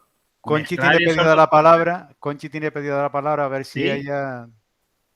¿Vale? No, bueno, yo en realidad solo fue por algo que dijiste, Amador, respecto a la creación de cultura colaborativa, pero voy a hablar porque es que yo no tengo ganas de acabar el viernes por la tarde tan deprimida, ¿eh? Ya se los digo. Claro, pero no pongan esta reunión los viernes por la tarde, ponla el lunes, para deprimirte ya el lunes y tienes toda la semana para recuperarte. Pero el lunes, por definición, ya tengo una cierta depresión por tener que ir a la universidad. Ya se deja Javier, digo, estas reuniones ponla los lunes. Pero vamos a ver, es que la verdad, mira, bueno, lo primero, voy a intentar ser breve, ¿vale? Lo primero que quería, bueno, yo me gusta que sean los viernes porque yo los jueves por la tarde, normalmente ya lo saben, porque así lo justifico casi siempre, pues estoy en clase hasta las 8 de la noche, ¿no? Aunque ahora ya creo que en los próximos jueves alguno me podrá escapar. Lo primero que quería era agradecerles la sesión de hoy, porque para mí estas sesiones que me ponen en contacto y me ponen, bueno, especialmente a Sara y a María, porque claro, ellas son las que están fuera de nuestra sacrosanta universidad, en la que en la que, bueno, pues las cosas también están habría bastante que decir de la universidad, pero claro, para saber qué es lo que se cuece en la ESO, yo, bueno, también tengo en casa un profesor de geografía e historia de la secundaria y tal, pero bueno, que me ha gustado mucho oírlas y también me ha encantado el resumen que hiciste, Juanjo, de toda la historia.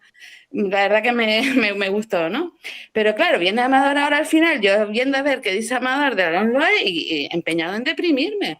Entonces, cuando de repente dijiste algo de crear cultura colaborativa, que es una cosa que a mí, no sé, me gusta, aunque no está muy de moda, yo lo sé.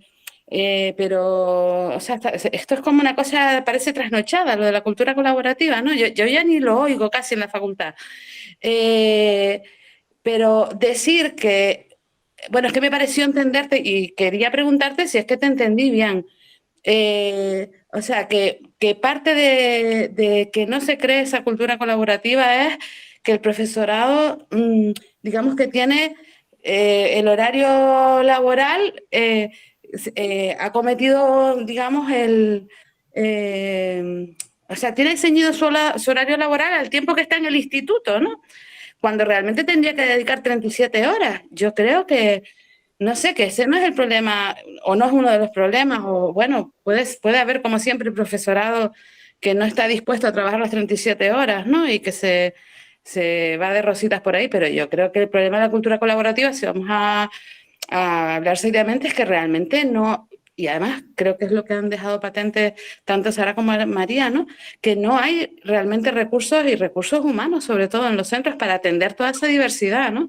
Y además encima crear una cultura colaborativa para lo que significa desde mi punto de vista crear una cultura colaborativa, no reunirnos para tomar las decisiones de si hacemos A o B, sino realmente tener una autonomía de centro en la que se tomen decisiones, en las que se cambien esas estructuras disciplinares rígidas en las que todos aprendamos de todos, en las que podamos generar nuevas ideas y ponerlas en práctica.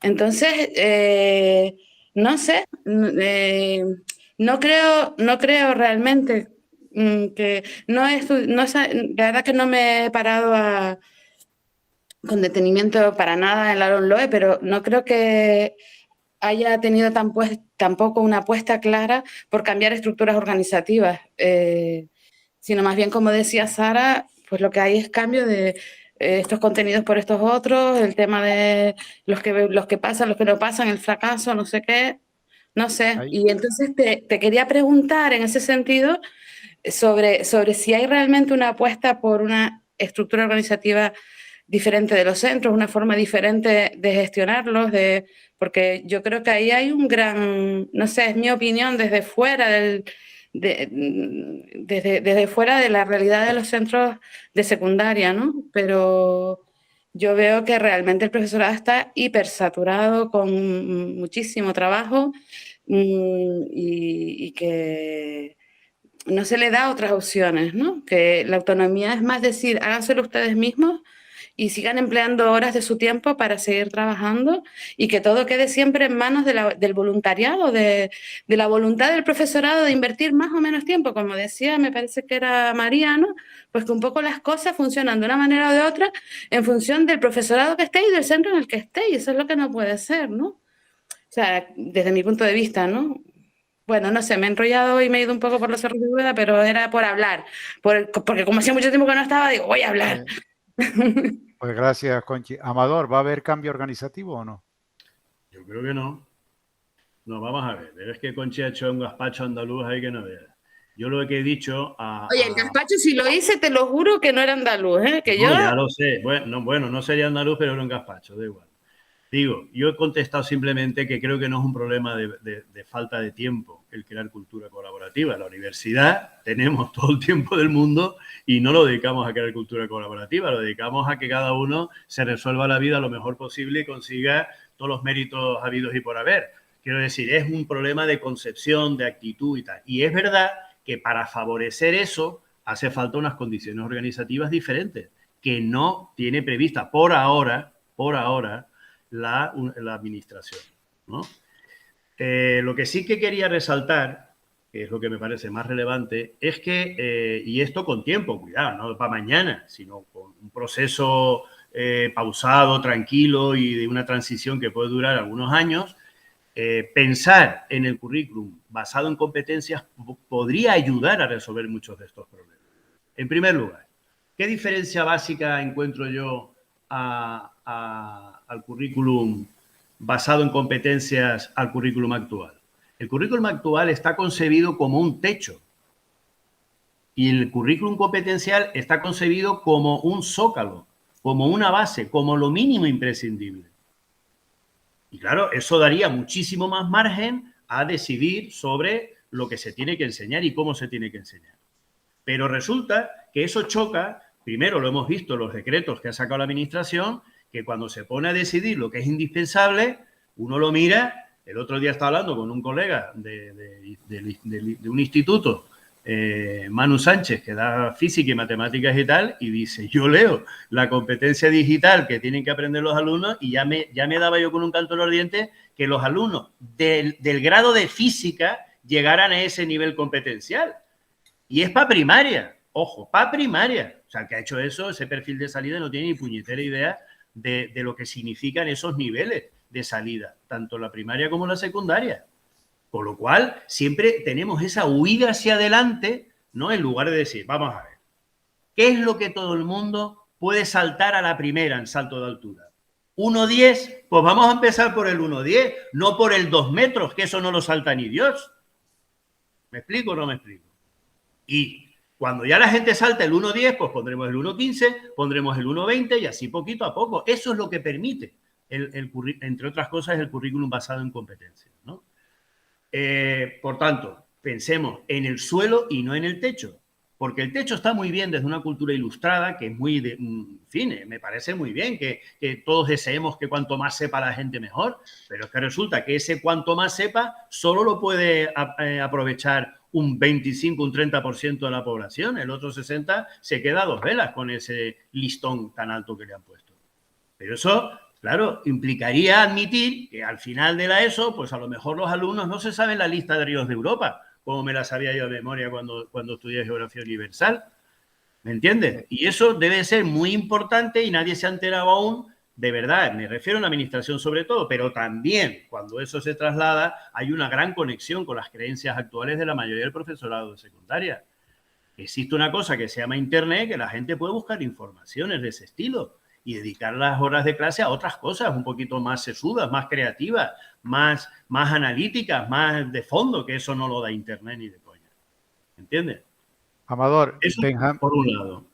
Benjamín también tenía pedido la palabra, a ver si Venga, ampliamos Benjamín. Un poco el debate. Sí. Benjamín. Soy breve. Yo me pregunto desde aquí, esas estructuras disciplinarias rígidas de las que ustedes hablan, ¿los profesores efectivamente las cumplen? ¿O el profesor tiene la potestad de decidir, mira, estos contenidos los omito, les agrego otro, a esto le doy más énfasis, menos énfasis, estos contenidos los conecto con física y música, etcétera? ¿O esas cosas no suceden? Y los profesores cumplen cartesianamente con la estructura disciplinaria que les ponen de afuera. Es una pregunta.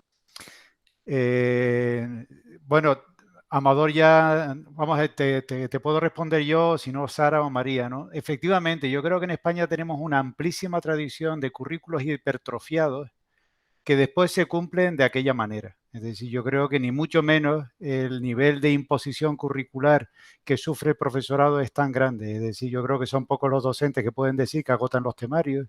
Y si no los agotan, tampoco hay nadie que vaya especialmente a pedirle cuentas, ¿no?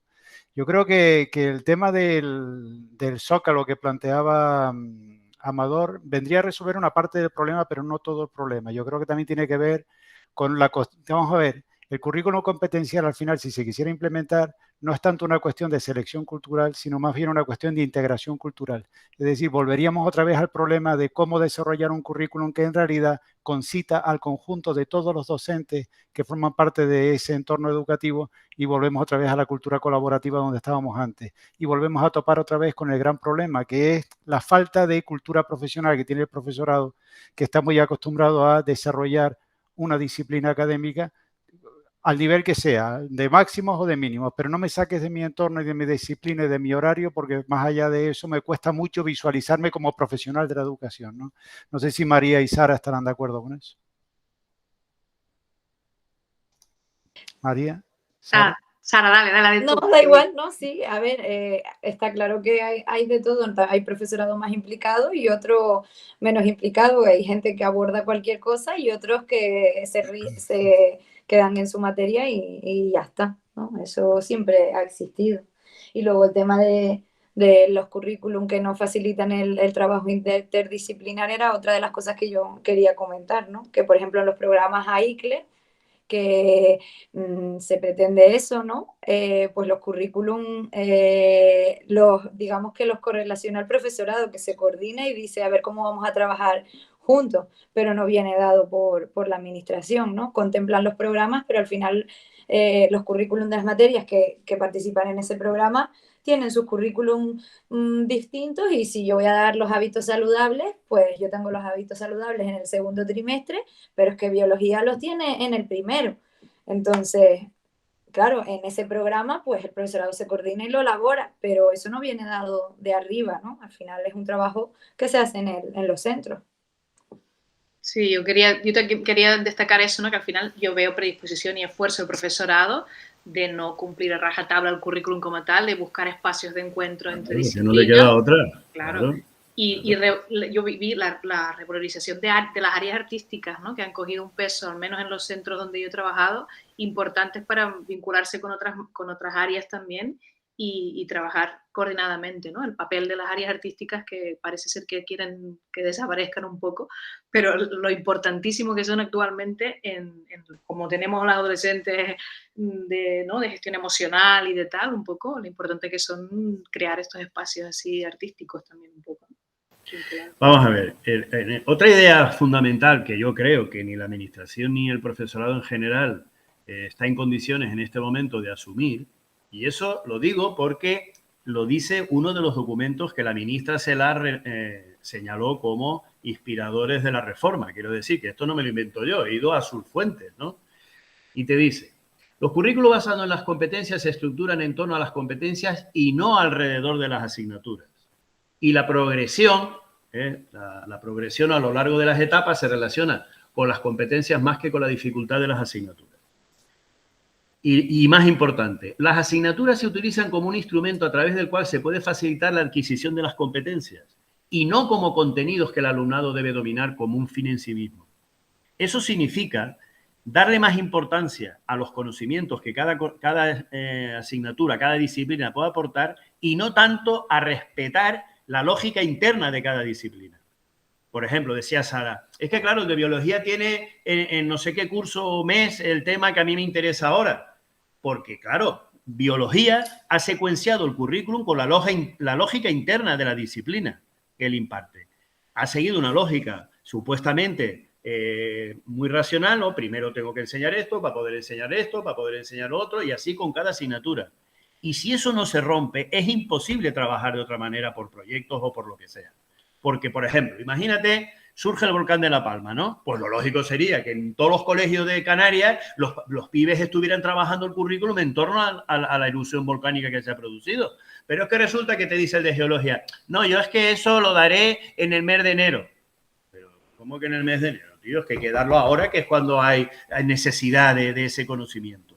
Y romper esa estructura interna de las disciplinas, eso es imposible. O sea, está arraigado en la mentalidad de la gente. Es como si en la universidad nos dijeran, oye, rompe la estructura lógica y sustitúyela por una más sociológica, más psicológica o algo así, ¿no? Y yo, no, hombre, primero hay que empezar por el concepto A, después el B, después el C, ¿entiendes?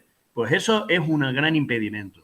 Entonces, fíjate, el ministerio o la consejería, la selección de contenidos habla de los perfiles de salida de cada una de las competencias y a continuación lo primero que te planta son las asignaturas o las áreas que te va a ver. No, hay en el propio ministerio, fíjate, esta competencia, voy a presentarla, es lo único que voy a presentar, ¿eh?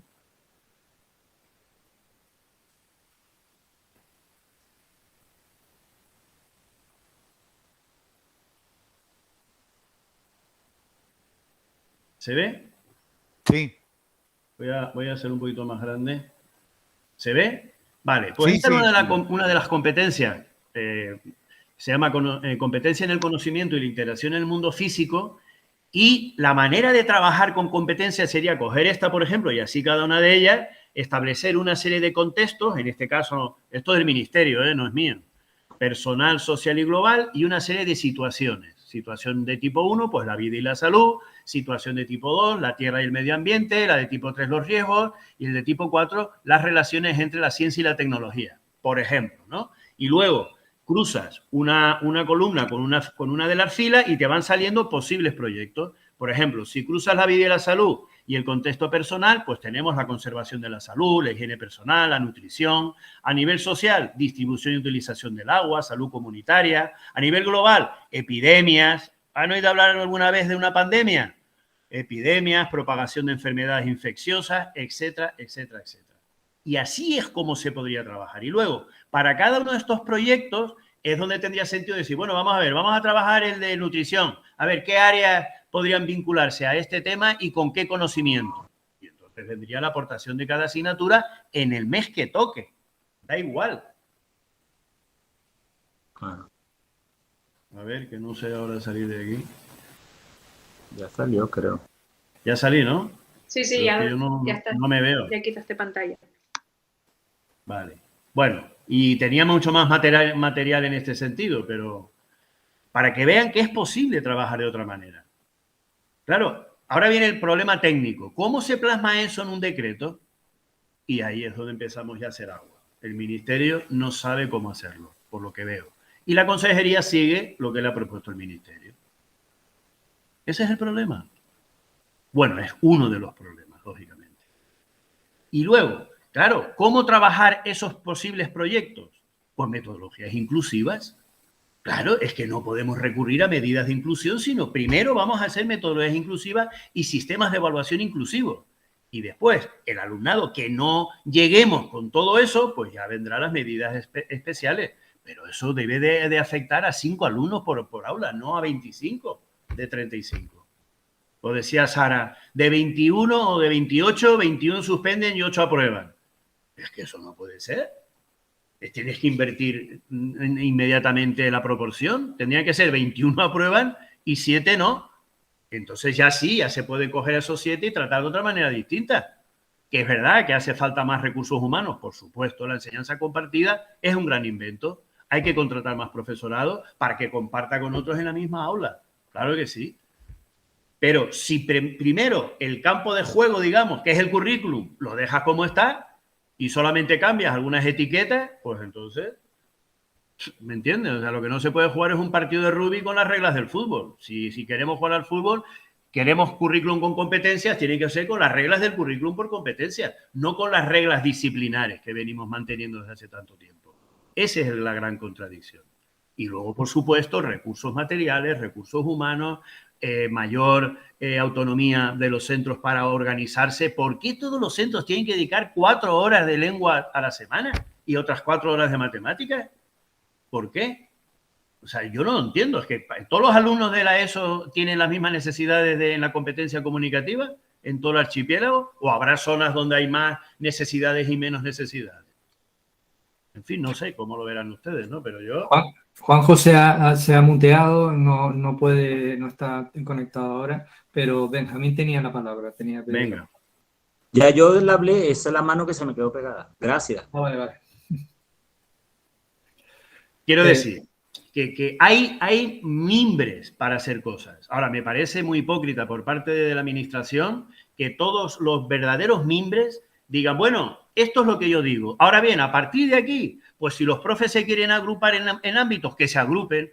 ¿Cómo que se agrupen? ¿Por qué no establece usted los ámbitos y dice, ámbito comunicativo lingüístico, forma parte de esto todas estas materias? ¿Qué profesorado forma parte de ese ámbito? Los licenciados en esto y en esto. Y esos profesores pueden impartir todas las materias del ámbito.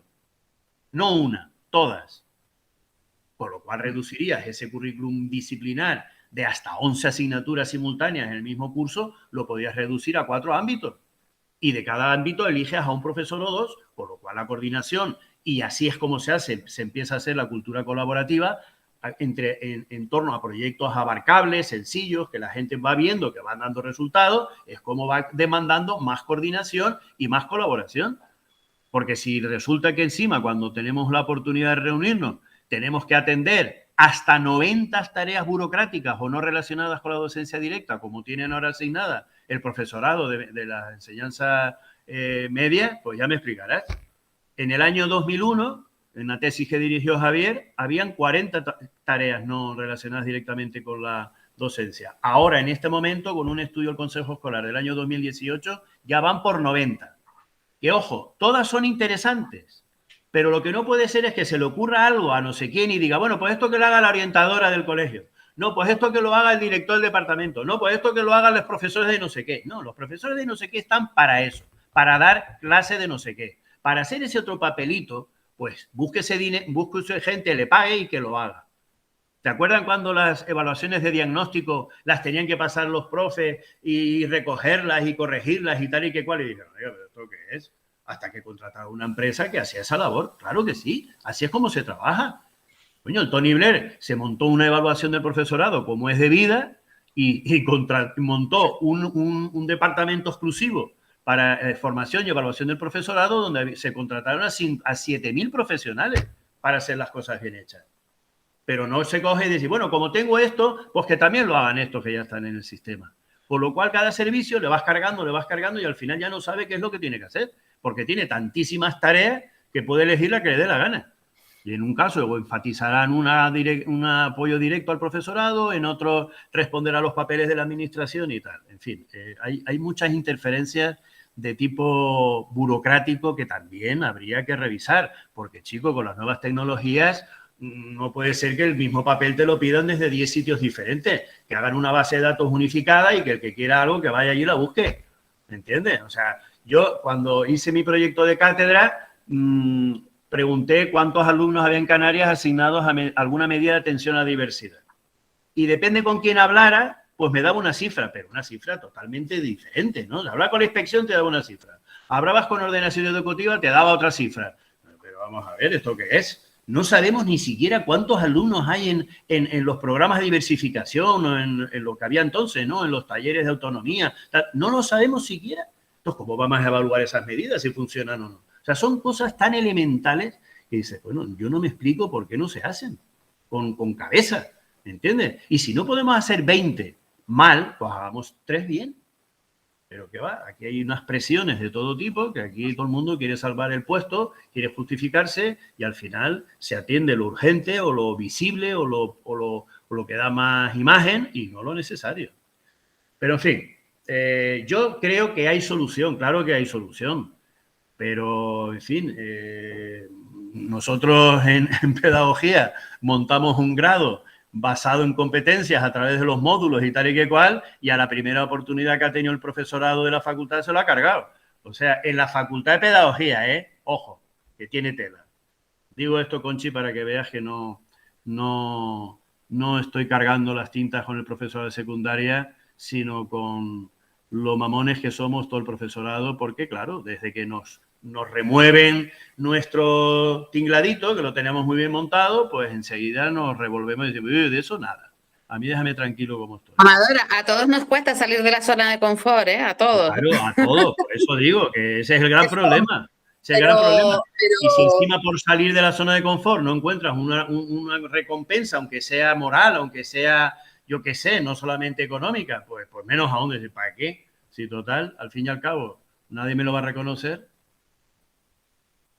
Pero vamos, yo estoy dispuesto, yo ya no estoy dispuesto a nada, porque ya lo he dicho 1.000.000 de veces y nadie me hace caso, empezando por el PSOE, después con el Grupo Parlamentario Socialista y después con el Ministerio, que ya estaba todo hecho y que no había que hacer, porque tuve la oportunidad de hablar con ellos y me lo dijeron clarísimamente, ¿no?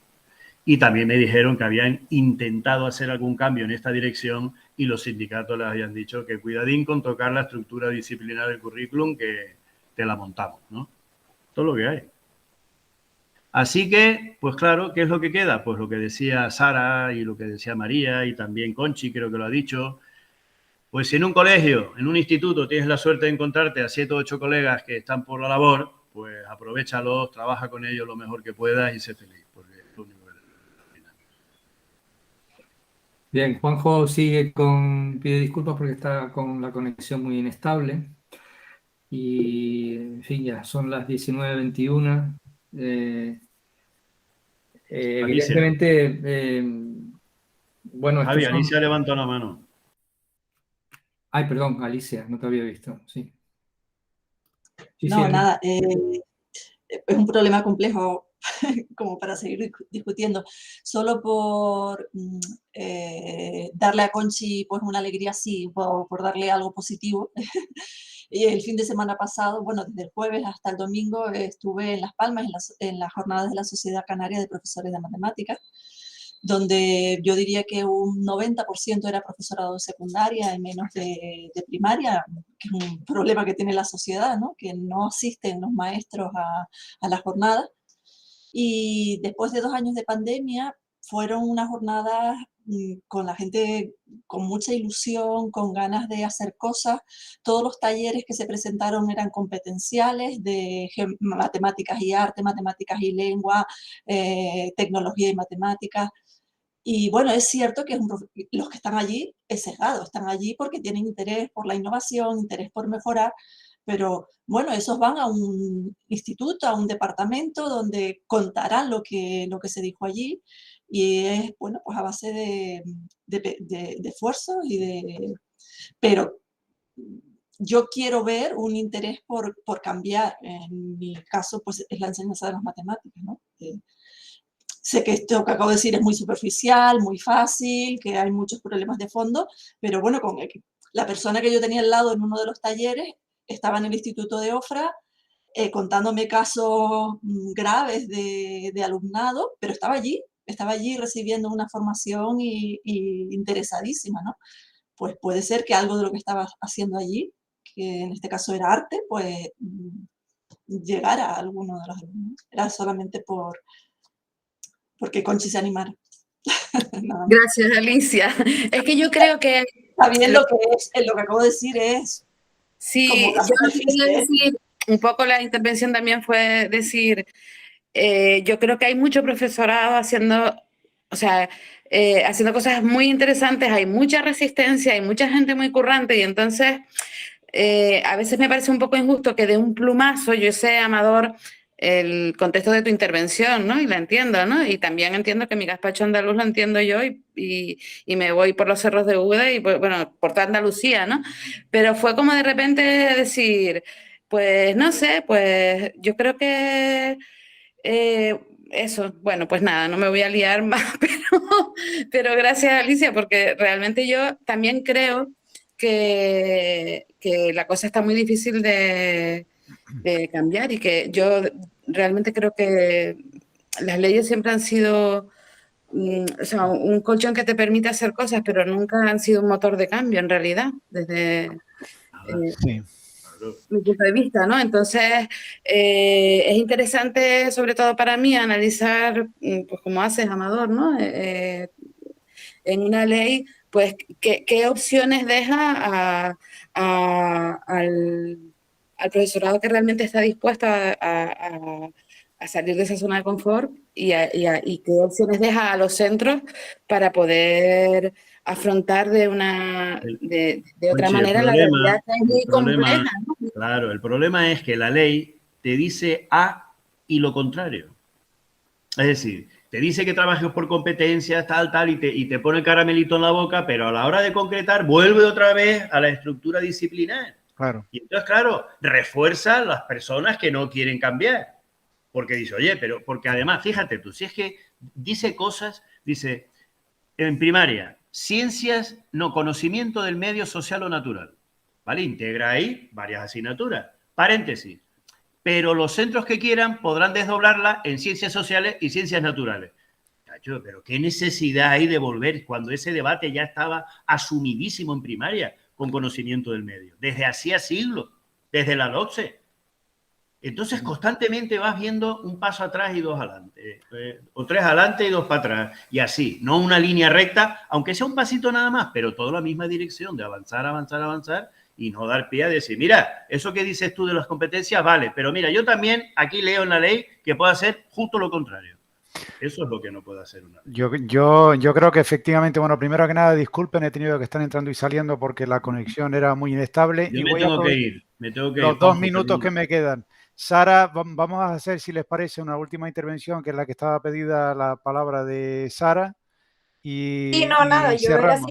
era súper breve. Nada, comentar eso, que en mi centro comentaban también que si cuidáramos a lo mejor y valoráramos más el trabajo que hace el profesorado, pues que quizás también el trabajo, pues sí, también el profesorado se implicaría más, ¿no? Y la formación del profesorado en general también funcionaría mejor. Sería todo como más efectivo. Porque básicamente la jefa de estudios, el comentario que hizo fue: el sistema no colapsa porque hay profesorado que funciona y que se implica. Porque si no, esto sería como un hundimiento, ¿no? Efectivamente, yo creo que cada día los centros abren, cierran, el profesorado está allí durante el tiempo de funcionamiento del centro, y si al final hoy tenemos escuela en España es fundamentalmente por el trabajo del profesorado. Y luego está la otra, es decir, individualmente considerado, detrás de cada docente hay un héroe. Trabajar en estas condiciones, y esto lo estamos viendo desde que se implanta la LOCSE en el año 90. Es decir, muchas veces ir al centro a trabajar, a soportar lo que supone ese entorno de trabajo, que es de lo más aversivo, absolutamente incoherente, con una labor incomprendida, con falta de apoyo de recursos, de materiales, y estar ahí cada día, individualmente considerado, cada docente es un héroe.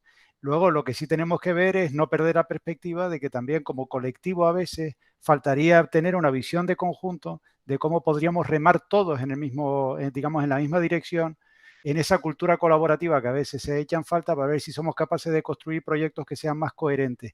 Porque indudablemente te puedes encontrar con un docente de matemáticas, uno de latino, uno de inglés, que individualmente están haciendo cosas muy interesantes en su aula, pero cuando sale del aula se encuentra con que el contexto general no permite ni extrapolar, muchas veces ni siquiera comprender. Bueno, no me quiero extender, ¿no? Pero tenía yo un compañero de tecnología tremendamente innovador en la época en la que era mucho menos frecuente innovar, que intentaba hacer cosas en su aula y empezó a sufrir bullying, pero no por parte del alumnado, empezó a sufrir bullying y acoso en el claustro, porque el resto de profesores y profesoras lo veían con desconfianza, con un bicho raro que estaba haciendo cosas raras con su alumnado y poco menos que estaba regalando aprobados, etcétera, etcétera, ¿no? Es decir, un poco de todo eso ves en los claustros, ¿no? Pero, Javier, tienes el micrófono silenciado. No, yo era para también finalizar la sesión, o como cierre de la sesión. Yo creo que hemos visto una cara A de la ESO. Necesitamos un debate para hablar de la cara B. Es decir, de todo lo interesante que se hace en esas condiciones y en esas coordenadas, y de todo lo que supone como de ejercicio de contención social y cultural el trabajo en una etapa educativa como es la educación secundaria obligatoria, ¿no? Yo creo que también tenemos que hablar de esa cara, ¿no? De la cara que refleja el esfuerzo, la imaginación, la creatividad, el entusiasmo, que nunca es algo que va creciendo exponencialmente, sino que va con flujos altibajos, pero un entusiasmo que es capaz de solucionar problemas. De solucionar problemas y de provocar el aprendizaje. Estaba leyendo aquí un artículo que se publicó en el año 83 en nuestro país, pero que es originalmente es del año 1981, de Jacobson y Esther, sobre la investigación sobre el pensamiento pedagógico del profesor, sus juicios, decisiones y conducta. Es un artículo de revisión de las investigaciones que se realizaron en torno a la década de los años 70, relacionadas precisamente con el tema, con el tópico de lo que luego se conoció como el pensamiento del profesor. Dicen que los profesores tienen una racionalidad delimitada. Y se lo llaman así porque los profesores se comportan razonablemente al hacer juicios y tomar decisiones en un entorno complejo e incierto. Es decir, el profesorado en este entorno que ustedes han descrito toma decisiones, hace juicios, decide sobre el aprendizaje de los otros, de los menores, sobre la promoción de los menores, sobre sus déficits y sobre sus potencialidades. Es capaz de tener una mirada crítica sobre el aprendizaje del otro que aprende. Y todo eso lo hace dentro de una racionalidad delimitada, muy enmarcada en las condiciones, en las posibilidades y en las potencialidades del alumnado. El ejercicio de esa racionalidad es lo que acaba salvando el sistema, como ustedes han dicho. Así que no renuncien nunca a ese ejercicio. Por muy ingrato o desconsiderado que parezca, porque aunque parezca a veces que no sirve para nada, tiene un enorme impacto. Tiene un enorme impacto en la vida de un montón de gente joven que se está formando y que sin el ejercicio de esa racionalidad nunca llegarían a ser lo que han sido. Pues yo creo que con esa reflexión nos vamos con algo, digamos, algo positivo para el fin de semana, ¿no, Conchi? Yo creo que con esa ilusión nos vamos con la Totalmente de acuerdo. Yo, como siempre, y me tengo que ir, así que ya me despido de todos. Adiós. Pues sí. Ya no van a beber por hacer en línea. En mi época íbamos a beber después de la plenaria. Hay que retomar esa sana costumbre. Yo voy a beber, lo que pasa es que voy a beber solo, no, en solitario. En grupo. Un abrazo a todos y nos vemos para otro. ¿Vale? Gracias, ha sido un gusto. Hasta pronto. Hasta pronto. Y a todas. Todas y todos. Todas. Todos y todas. Todas. No se me oyó el todas. Ahí.